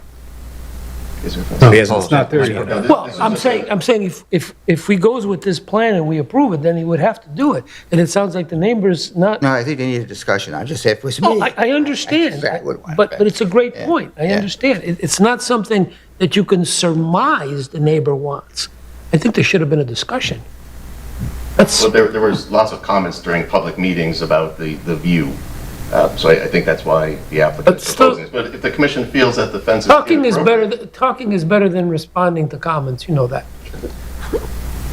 Right, any other commission questions at this stage? The only thing that was brought up is the valet dropping and pick up and drop off. Are you concerned about the the access to the front door and access to the public? I'm sorry, I didn't. The shuttle for your employees, are they going to drop it off at the 5-foot wide pedestrian pathway going through the Well, community center? we do have one parking available, which you connect with a 5-foot on the north side of the building. That was where we're gonna bring the employees, And the tinting of the windows on your building? my building. And it's not the windows tinted, it's the plexiglass that's inside the window. Most of the old buildings, since the windows are old, they put a lot of draft, and the previous owner had the plexiglass. What about the question, I guess it was the fire marshal who said capacity of the upstairs had to be under? I believe the plans that are in front of the commission do show the two means of egress to the second floor. They do, and there was just no, we don't have written comments concurring from the fire marshal that he has seen the second egress from the second story directly to the outside, not going through the kitchen, but they are on the plans. I did speak with the fire marshal today, but I don't have it in writing. But I understand the commission typically would want to see that they concur with those responses. So anything further from the applicant at this stage? So I think the first order of business is deciding whether we would like to close the public hearing this evening or whether there's any other information that we're waiting for, or need to make a decision. And it's just what else is outstanding besides the fire marshal? The engine, there was one round of, the town engineer did prepare a memo on June 1st that was responded to on June 10th. And similar to the fire marshal, the applicant did respond to those, but we do not have a final memo from the town engineer saying, satisfactory, that those are all satisfactory. But again, I did speak with the engineer today. And I don't expect those. I think some of again, I don't want to speak for him, so perhaps there's nothing new for them to comment on. I think it would just be communicating that they either do or do not concur with what was done.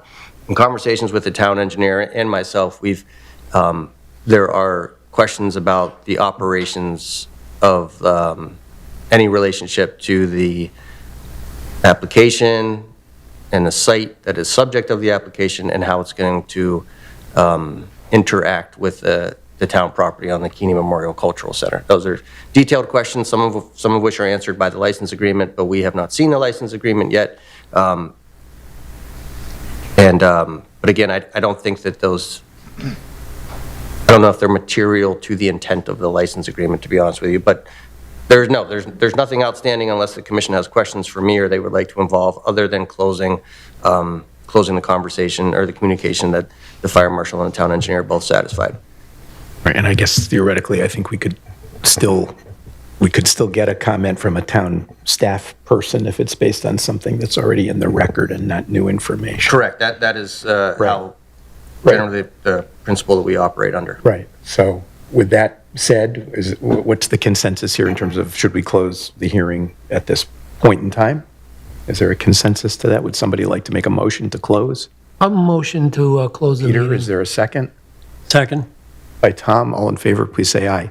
Aye. Aye. Any opposed? Any abstentions? And actually, just to note, for the record, we're missing 3 regular members this evening, so all 3 alternates participated on that vote.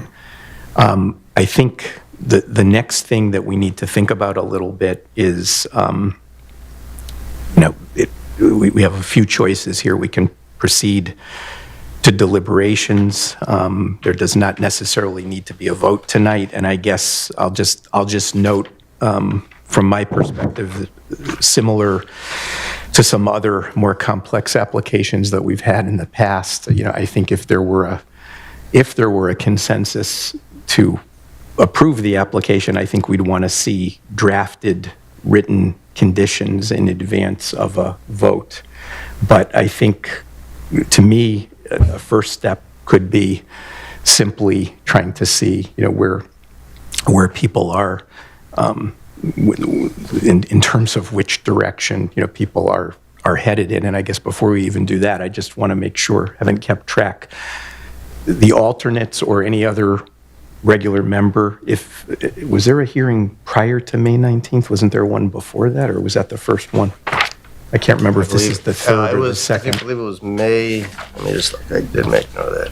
But what I really wanted to ask is if anybody missed a hearing on this application, have you familiarized yourself with I the did, Mr. record? Chair, I missed one, but I did read all the minutes, cut into Okay. detail. I missed the last one. I watched it live while you guys did your thing. Okay. At the notes. Anybody else? Okay. So, yeah. Okay. So with that said, I think we should talk about this a little bit, and I guess I just wanted to offer a few things that I think are important just in terms of what our role is here and what they're seeking in terms of the nature of the application. Different than, and you can sit, sorry, I didn't mean to keep you there. Different different than the commercial zones like on the Silestina Highway, where many of the uses, whether it's office, whether it's restaurant, are really on an as-of-right basis with no special permit being required.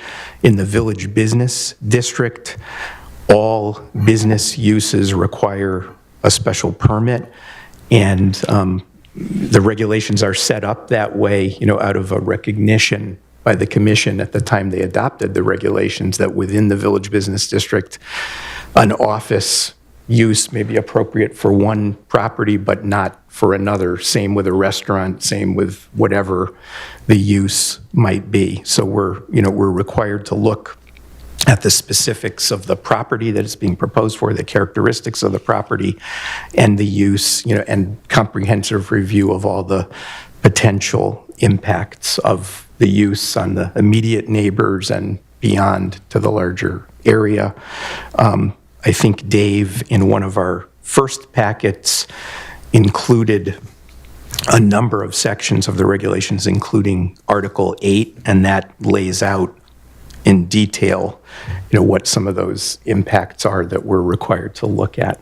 And I guess the other thing, as you all know, we had an application about 6 months ago for a restaurant by the same applicant in this location. It was denied unanimously at that time by the commission, essentially a finding that we were unable to approve it, under our regulations. So, part of the equation for tonight is, has there been a significant enough change to the various aspects of what's being proposed to warrant a different decision this time? And, I'm just going to offer, I guess, a couple of my own views on this, and I periodically walk the dog right down that section of Main Street and did it again. I think it was either yesterday or the day before yesterday, and I guess the thing that really strikes me as I walk by there is the closeness of the neighbor, to the right as you're looking in from the street to this building. And, it's very close. I think it's closer than other similar uses. And, I sort of ask myself, if it were me, would I want to have this type of use that close? And, in terms, and I think part of what we're asked to look at is, noise, odors, property values, all of those types of things. And my own view is, I commend the applicant for coming back again, for trying to address a lot of these things. I think what he's proposing would be, a very interesting type of use. But I'm going to use the word that Dave used before, intensity. And I just, I can't get my arms around the intensity that close to another, to a single family dwelling. I think it's dramatically more intense than the bed and breakfast was, which was really very close to it was a residential use of sorts. And I think compared to some of the other uses that are allowed in the district, including office, which, by the way, does not require a special permit, I think if it's under a certain size, I just think this is much more impactful. And for this property, I don't feel that I can support it for that reason. I think it could definitely impact the property values of the neighbor. In terms of the 15-foot buffer in our regulations from a business to a residential use, it talks about dissimilar or different intensity type uses. I guess my reading of the regulation is if you're changing the use and it's a significant change, which I think it is from bed and breakfast to restaurant, I think the 15-foot buffer should apply, and I think a lot of these other restaurants that were cited have 15 feet, but the regulation talks about separation of uses, not buildings, and I think it would be a significant change of use. The parking thing we've talked about a lot. I think that's another issue, but in my mind, the intensity, is the number one issue.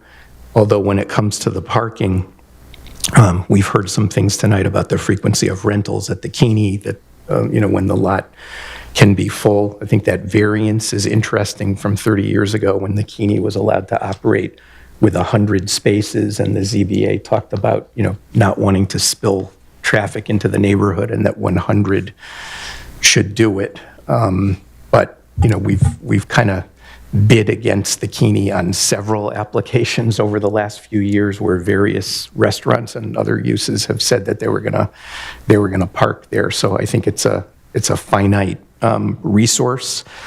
And I do think, the final thing I'll just say is the special permit regulation also talks about an undue concentration of similar uses. You've got the Charles across the street, you have the Larissa Lake property that I believe has an existing approval for some form of food service, i.e.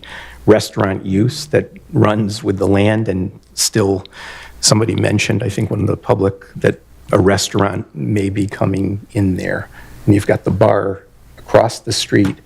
I think there's a lot going on in that neighborhood, and the firehouse across the street, and Lucky Lou's next door, firehouse across, garbage trucks going down past the gentleman's window, people congregating outside and so forth. So, I mean, it's a commendable proposal, and it seems like it would be a great restaurant, but I just don't see it fitting in this particular property. So that's my take on things. Dave? I'm with you to a certain point, but again, the issue again is intensity, but this is his property. He owns it, it's commercial. We need 43 spaces. He seems to have that between everything else. And you talked about being close to the neighbor, but the reality, he's not close to the neighbor. The neighbor's close to him. But the neighbor bought a house 2 feet from the property line. But he didn't buy a house next to a restaurant. I understand, but it's still Right. commercial. I understand, but I'm just trying, in my mind, I'm trying to think, what doesn't he meet other than, in our minds, it's intense? I guess- Again, I don't necessarily like it. I think if he had 50 seats in the restaurant, I'd probably sit there and say it's pretty good, but other than that, he bought it, it's commercial, he meets everything. Well, And other than the fact, I think it's too intense. Well, and your point, Dave, in terms he of- owns it, and Right, and he's you're- paying taxes, and it's just, And it's you're- tough to just say no to a guy because we don't feel like it. Well, that's not true. I think you got to look at the detailed regulations that were required to apply in Section 8, that, it's going to be compatible in harmony and compatible with other existing uses, that the use and activity in relation to the lot size is going to be in harmony with other existing uses. It's not going to adversely affect property values. In addition, parking is adequate, that the proposed use or activity will not have detrimental effects on property values, that there's adequate landscaping and screening for the protection of abutting uses. It won't result in excessive numbers or proximity of like uses, i.e. restaurants, and it will not impair the character or vitality of surrounding uses and properties. So, I mean, again, we're all have our own opinions, but I don't see how we I agree could. with you, certain appropriate. Yeah. What would you put in there, other than? Well, I mean, an office is as of right? I mean, somebody just transitioned from what had been approved for a brew pub into Masonic Temple office recently, right? The Masonic home, correct. There's also mixed use is allowed, like retail stores on the bottom, residential on top. Tony?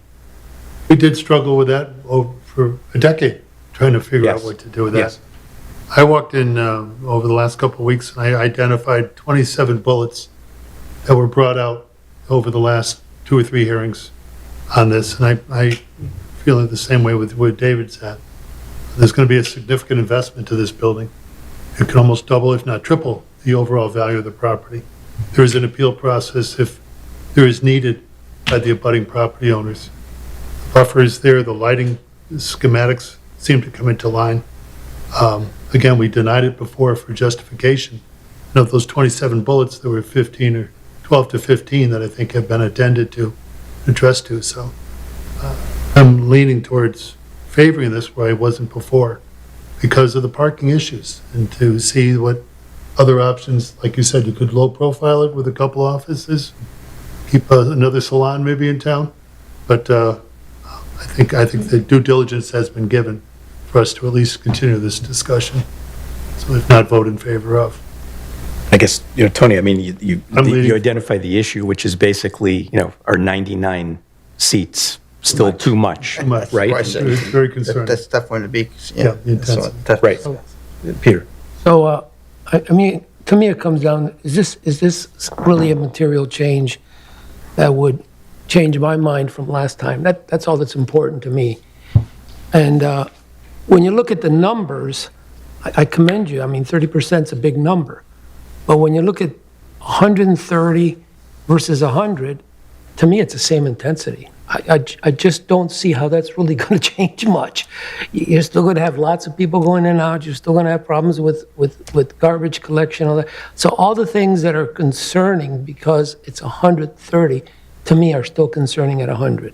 So the question was asked, so what would work here? I would love to see an Italian restaurant. I am Italian. Sicilian would be great.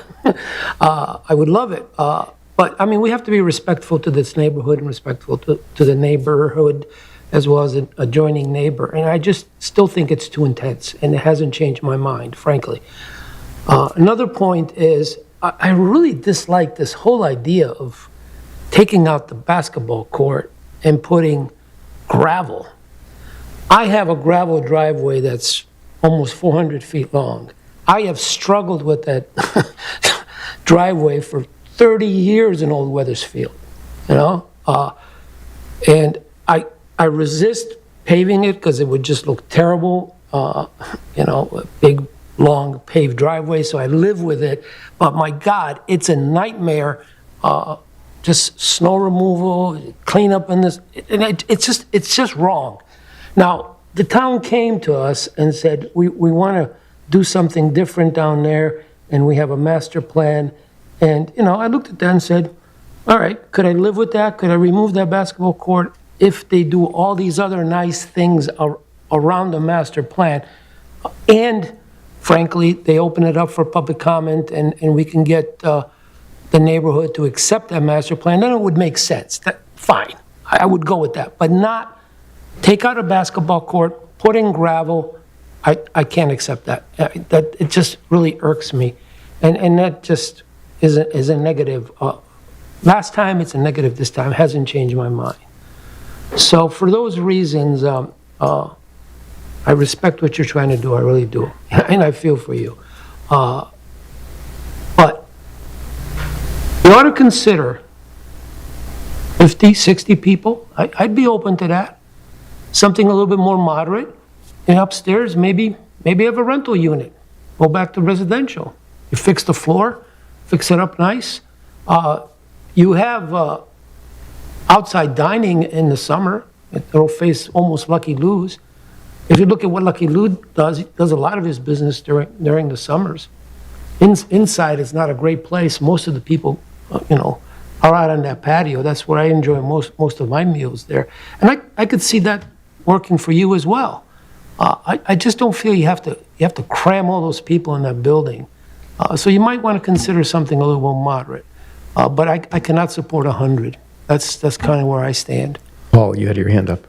Yeah, so echoing some of the things and not wanting to repeat too much, if you look at sort of the charter of zoning, when I first got on and I read that, right, you have to balance the needs of the individual business, right, with the sort of good of the town. And a lot of people I've talked to have said, well, you got to consider, we need another restaurant and whatnot. So I think, if you consider and balance sort of the overall good of the town, but then the abutting property owners, the most direct one, I think that's 180, whatever the number is, 180 Main Street. The impact there is so overwhelming on that one property owner. I think that, to me, is the thing, given the current intensity that's there, keeps me in the no category, which was my original thought on this. From a parking perspective, I think, a lot of good creative work has gone into that. But I also think about in other things that we've talked about, unintended consequences and precedents and things about that. I still don't know about this agreement on taking away a parking space from the Keeney, putting in a path across the town's property. I don't know if that arrangement completely falls under our purview or not, but I haven't seen it anywhere else in town, and I don't know what kind of precedent that sets. So between the overall intensity in the area, even with the reduced capacity, to me, overwhelming negative impact, whether there's a fence, arborvitaes or not, on that abutting property, given just it's on top of it. And then that potential issue with the Keeney Center, I'm still in the no path for this one. Anyone else who hasn't spoken yet? If you'd like to speak? I'm debating with myself on terms of how to approach this. I'm more or less leaning toward the kind of analysis that Commissioner Homiki and his cohort to his left have indicated with regards to this. It sounds to me like for this particular property, the denial of the application would be essentially saying to a prospective developer of this property that essentially no kind of restaurant use is going to be suitable because of the type of intensive utilization of the property that a restaurant would incur on this particular property and the burden that it would pose to the abutting neighbor. And so, to me, that sounds like that's eliminating from all reasonable possibility the potential for having a viable commercial restaurateur business at this location.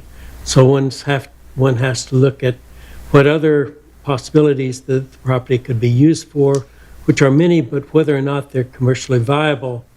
It seems like this property has been vacant for quite a long time, and no one has been able to put a good utilization, good use to this property and make it commercially viable as a business that the commission would approve. So I think it winds up being, the property is just going to sit vacant, until it rots or decays into the ground, and that's not good for the neighborhood. It's not good for the town. Balancing that are the concerns of the abutting neighbor. I think there's a real burden to him for this particular application, but there are just, some risks that are involved in having, residential and commercial essentially placed in the same neighborhood. Insofar as the parking consideration goes, that's not a tremendously serious concern for me in this application, because parking is going to be an issue no matter what goes into this particular property if it's ever utilized again. I am opposed to the destruction of the basketball court by the town, but that's not part of that. That's alluded to as a part of this, what the developer is hoping will take place with the town's plans. But those are the town's plans. I could still vote for this application and still oppose the decision of the town to alter the parking arrangement at the Keeney Center and the destruction of the basketball court. So right now I'm leaning toward approval with the conditions, but I'm certainly open to having my mind changed at the moment. And I appreciate that, Tom. And, I think you bring up a good point. It may well be that restaurant use, period, is not appropriate for this one individual property. And I think it's basically just the question of there are people out there who want to be in Old Weathersfield, retail, multifamily dwellings, and office, to name a few. There are other available uses. So I think the property, has been... There are other available uses in theory, but whether in reality that's viable. Right, but I don't think we're at a point today where we should be assuming that the property will fall down if we deny it. I think it's going to be something for sure. Maybe from this applicant, it could be something else as well. But I just want to make a comment. I really do think that a restaurant is possible here, just not 100 people. Well, that's another way to look at it, right? That's my opinion. There's all sorts of possibilities that he can do. Since he's got a patio out there, he can even expand the patio. The parking issue with me is destroying what's back there. I could almost live with leaving that the way it is and just let people park wherever they want to park. I'm kind of okay with that. I just don't want that destroyed in the back. So I think he does have alternatives that could be a medium-sized, nice Italian restaurant that I can go and have some food. Now, I remain concerned whether or not that becomes practical from a business perspective. That I don't know. It's Chris. So one thing that I just wanted to clarify and maybe get some clarity on. So the agreement about parking and the letter from the town manager about parking at the Keeney Center was included, but anything to do with actually removing the basketball court, any of that really can't be considered, from my understanding, as a part of this denial because it's not a part of this application. So we can't really, I don't believe, and my understanding of our process is that shouldn't be considered in terms of denying this because it's not in the application.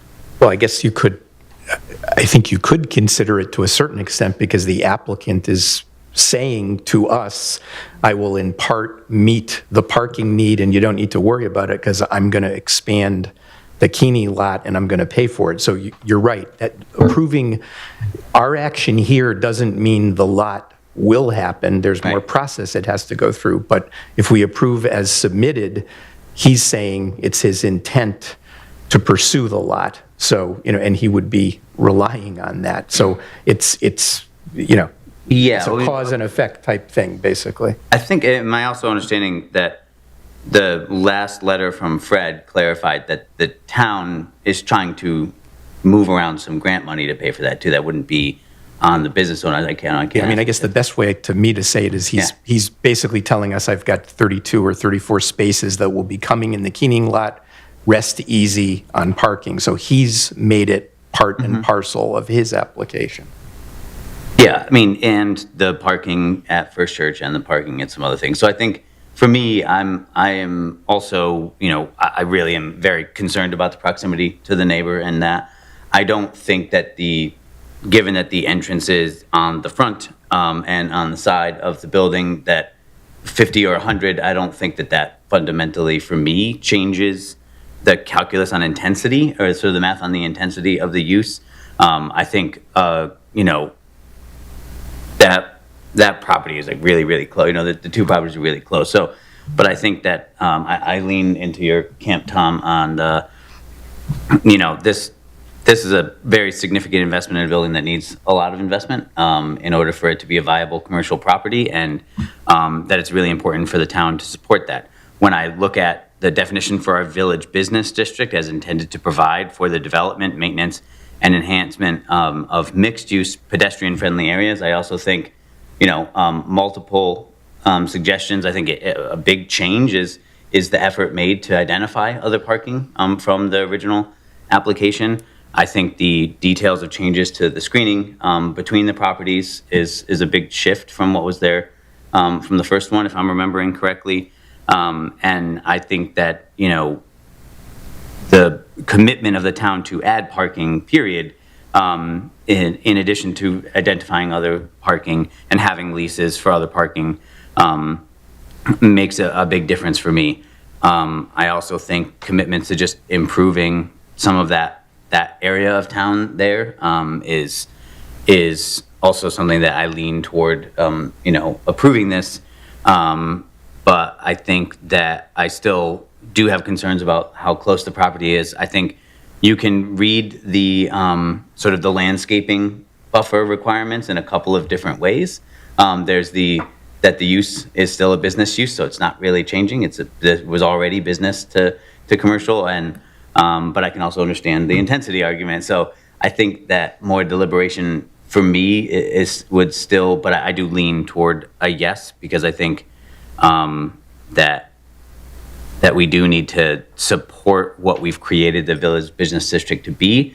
And if it was, completely surrounded by if it was in the village business district, but it was all residential around it, I think I would feel very differently about it. But I think the intent of that district is to support that mixed-use development and to not necessarily prioritize cars.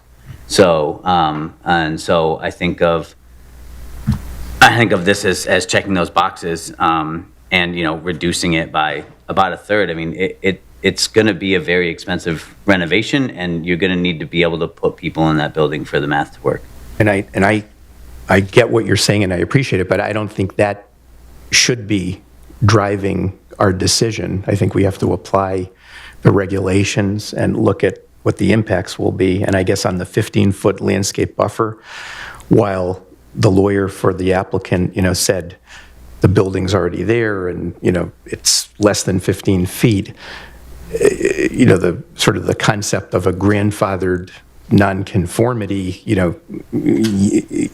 there can be a grandfathered nonconformity for a certain kind of business use, but in my judgment, if you're changing it to a much more intense one, that nonconformity doesn't extend to the new thing that you want to do. So, but anyway, I don't know. We haven't really reached, I don't think we've reached, we have people on both sides of this issue. I don't think we've reached a firm consensus. I will say this, though, I kind of agree with Pete. If you could figure out how to make money with 50, I think you're good. I just don't know numbers are. But if you went down to 50, he can't talk to us anymore because the hearing. If you just went down to 50, get rid of the employee pickups, get rid of your office off, and get. Again, I'm just thinking everything he's doing is good. It's just the intensity bothers me. And I think he's doing it right and by the rules, but it's just that's the part that bothers me. It's tough to say no with somebody he has all the. He's kind of doing it right. It's just. Is there anybody else who hasn't spoken who'd like to? It's up to you. And if not, But kind of have a show of hands as to where people are leaning. right, leaning is a good way to put it. I think, Tom, this is not binding, but Right. It's leaning. it's a straw vote, not Right. not not a binding determination. Sure. So I guess those who are leaning towards, denial of the application, want to raise your hand? How many do we have? 1, 2, 3, and then leaning towards approval? What do we have? 1, 2, I'm 3, shaky. I'm a little shaky. 4, 5, 6. You're shaky. Okay. And again, all I can, again, I'm, you know where I stand, but I guess I would just say to those of you who might be leaning towards an approval, you have the option of, you could approve it and say not to exceed 40 seats. I mean, that is also within our purview, or 50 seats. In my judgment, I still don't, that still wouldn't make me comfortable with it, but you have that authority. I just want to note. In this context, if we were to put, sometimes we put that sort of like 1 year, see how it goes kind of thing. It's kind of hard to do. And after you build a whole, right? It's yeah, you can't really do that here. So. Good idea, but too much. For example, so one of the. What about for something like the trash or something like that, right? If you say, okay, that's not working out, I have to roll it out. Does that change it? Oh, that's possible. Yeah. But or the shuttle, like, do you have to move the shuttle around the corner somewhere or something? It's kind of nickel dime, though. Yeah. It's nickel dime. I was just keeping track of the sort of the comments made, right? So I'm glad so as a special permit, the commission has the ability to, first they need to determine it's materially different, but they have the ability to approve it, deny it, or modify it. And as this commission does, they do include conditions on those permits. So it sounds like there's still some deliberation, and if there was going to be a motion, I probably need some time to work on it, make sure it captures, but I've heard some things about potentially considering a limitation on the occupancy. I know, because I had to read the history on Lucky Lou's and the Charles and Larissa Lakes, and the commission has increasingly, for all the reasons interested, there were sort of no restrictions on Lucky Lou's, and then there were a number of cease and desists and noise, and it became an issue, and parking was an issue, so they were aware of it with the Charles. And I'll just say the history does show that the commission has become more aware of the challenges of having a large restaurant use in the neighborhood.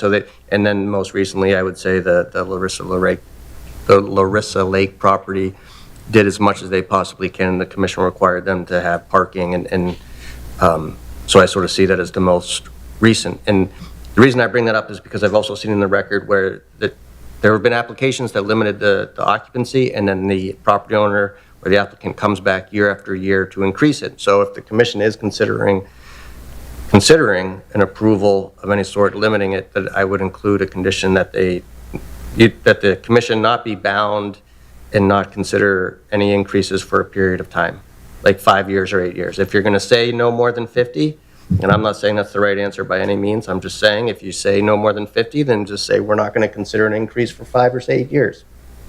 Otherwise, they're going to continue to come back every year and ask for it to increase it. I think you should consider that. I also heard a lot of conversations about the fence and the purpose. I will just say, I always like to think about the future, and whether or not either one of these property owners or the property owners in a year from now or 2 years from now, I agree, it would be great to see this property back in a productive use. And no matter what it is, I don't think that fence serves anyone. Just today, almost every week now, I've been taking a walk just to sort of look at it. And this entire area of town, particularly the back of the Keeney lot, has pathways from all of the communities and the properties, which is a great sign. That means people are walking and they're using those areas. The more fences, the more gates you have, I don't think that's the right way to go. But again, so you might want to consider, would you want to approve it as presented with the fence, or would there be a modification? I agree that I agree the applicant has really tied their proposal to function 2. They said it during the public hearing that in order for them to open, they need the spots in the Keeney Center. The Keeney Center lots, also in my research, as we said, the Charles's employees were supposed to be parking over there. They had a traffic study, a parking study that said, as part of their approval, their employees are supposed to park over there. There was no license agreement. Lucky Lou's got a variance in 1986 to required parking. Their employees also were supposed to be parking in the Keeney lot. So that means a couple of things. One, this is normal. The town has acknowledged that people and businesses can use the Keeney lot. People can't park in the First Church parking lot. The town is pursuing an agreement because those signs that say that you are welcome to park are different than signs that say this is public parking, which is what the town is currently working on. So that is why people don't park in there. So I'm just thinking about conditions. And I will also just say that I think it's important to recognize, I've been asked many times over the last couple months what I think about this application. And for those that know, I don't make decisions very lightly. And I do agree with what someone said, it's very important to consider all of these decisions very carefully in this area because the details matter and you don't always get a chance to do it the right way again. So I'm not saying that this is a bad application. I'd love to see it. The question is, can the mission, I think Commissioner Lambruni said it good a couple of months ago, are there enough tools and what are those to make sure that this does, meet the requirements of the special permit criteria in section 8? David,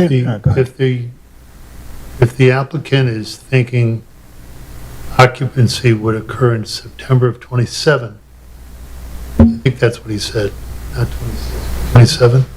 I heard 12 months earlier to sort of build it out. Would all these conditions be part of our approval? Having the agreements, having the paving done, not just the gravel, paving done in the parking lot, keeping the basketball court up, having an agreement with the church. Well, I don't think any of those, sorry, I didn't say this. I'm not sure any of We're adding to the application as well. Yeah, I think those complicated. I think, and I agree. I think those Force complicated. and effect prior to occupancy. Well, I think the applicant, I think, represented that he would enter an agreement with the church at least, right? Yep.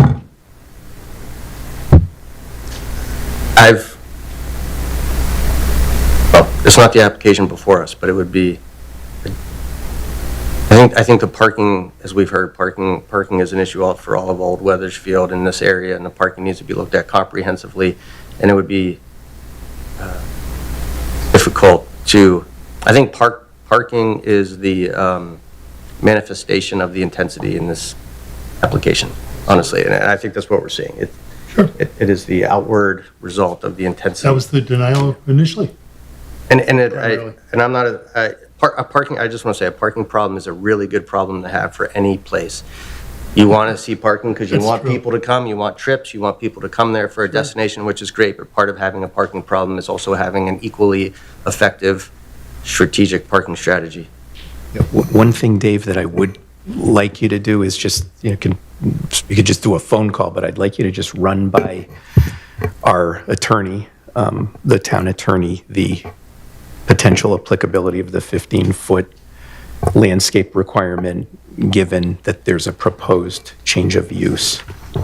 Because that if that applies, then that's an issue. Well, when this was rejected first time, did we give a number? No. We just said rejected it because it's too intense.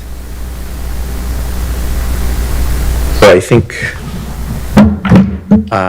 definitely before our next Can I ask meeting on one? that. Yes.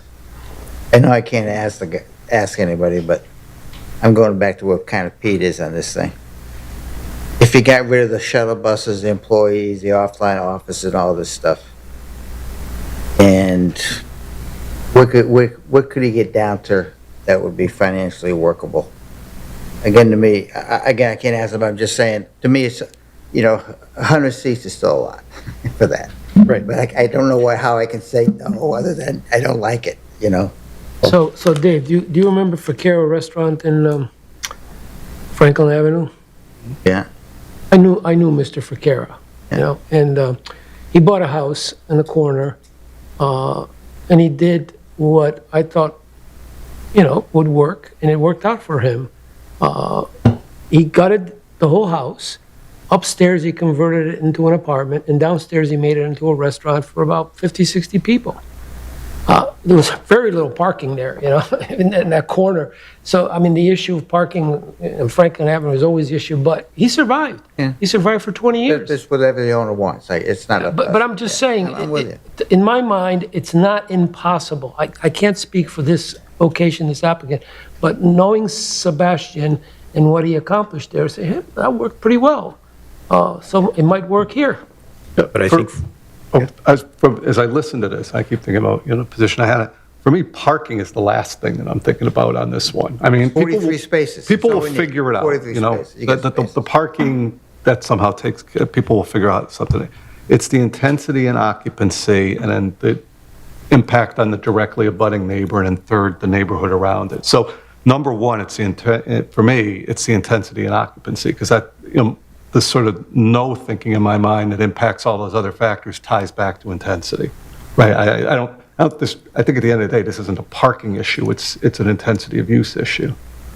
I agree, and I guess I say ask yourself, if you were looking at houses in Old Weathersfield and you had one somewhere down farther away from this and one directly to the right, you know, that particular house, all things being equal, both in Old Weathersfield and the same size, would you want the one near the 100-seat restaurant? Would you pay as much for that one as you would for the other one? And I guess I don't see how anybody would. Except it already is an existing commercial property. Bed and breakfast. To be fair to the owner. And I But it's by the use. knowing that I'm protected under the zoning regulations, that if it's a more intense use, they need a special permit and a This comprehensive. is a tough one. This is not an Right, easy one. right. No, I hear you.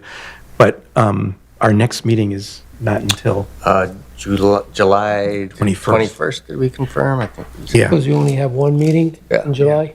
So, you know, talk to the town attorney and maybe you can put some stuff together. But, you know, for those of you who are leaning towards approval, you know, in terms of if you're reducing the capacity of the seating, you know, I think you independently could get yourselves to a number based on what you think would not be inappropriately impactful. You know, if that number is 30, 40, or 50, and then it either works or it doesn't work. But I think we need to, you know, if you were going that way, I think your decision should be made on at what level do you avoid unreasonable impacts. You know, that's the driver, I think. So, How many tables does the Charles have? Again, I'm just, but they have a lot of territory in there. Do you know how many seats? Well, I have what was submitted with their applications. is it 100? I have no, just a guess. Gotta be, I think. It's more than that. yeah. More than that, And okay. plus the outside seating. And that place is crowded as anything. How much, yeah. Yeah. Well, I guess to me, I don't see, like, from an actual intensity standpoint, I don't know what the real difference. I'm having a hard time seeing what the difference between 50 and 100 seats is.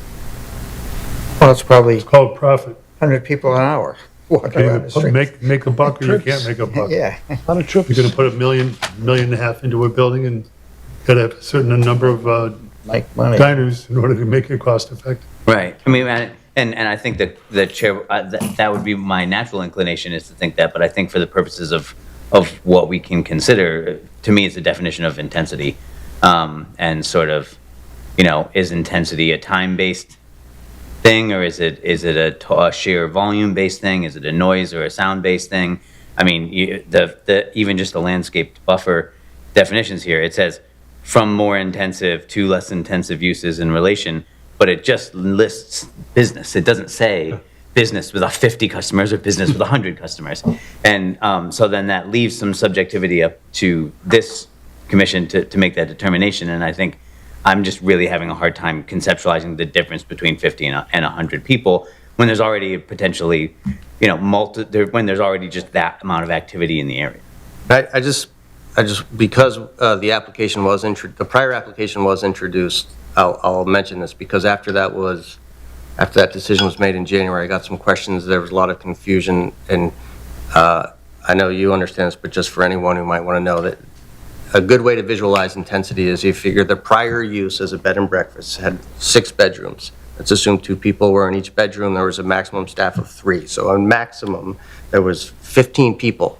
That property supported 15 people. That's 15 trips a day. 15 maximum, fully loaded, 15 trips a day. And this is just, I'm just bringing this up because if we're going to talk about what is the right number, it's a very difficult thing to do. Currently, you know, a 99-person restaurant with staff of 18, that's a lot that's a lot more trips. And so I was just trying to explain that and put in perspective. That is what you mean by intensity. And so when you have what is the right number, right? So it's, I think intensity also relate, an office or retail use, office is basically weekdays, not weekends and not nights, and retail, is not attracting as dense a crowd as a restaurant Wouldn't would. be much better than a restaurant, though. Depends, depends on what it is, but. But if you're saying you'd feel better with 50 people versus 100 people, I think what Chris is kind of saying is, what's the difference in 50 versus 100 for a restaurant? It's still going to have the loud noise, still going to have the same materials in and out. So what would be the number? How do you determine that? I mean, I think the bed and breakfast example is a good one in that, like, you can space it out, and like, this is the kind of more of a relatively fixed number across the whole period of a day. With a restaurant, you kind of want that churn, but that churn's not a consistent churn. So you can't just, the same way with a bed and breakfast, this is a room, you have nights, you have things, you can't really make that exact determination.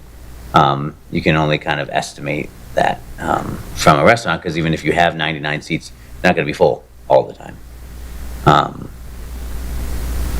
If you have 50, they may not be full all the time. So it's, I don't know. And so I think that's really a tough difference to conceptualize, especially if we're saying parking maybe isn't the exact.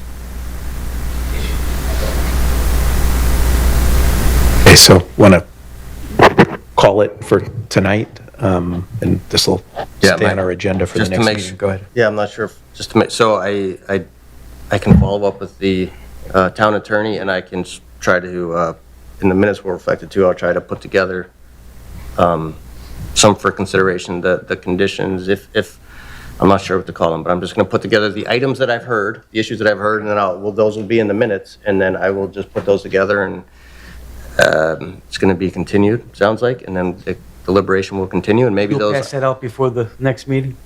I will, yeah, I'll put it together sort of like a memo format of the things I heard, and then Good. No, might that's not be a good. pretty process, but Okay.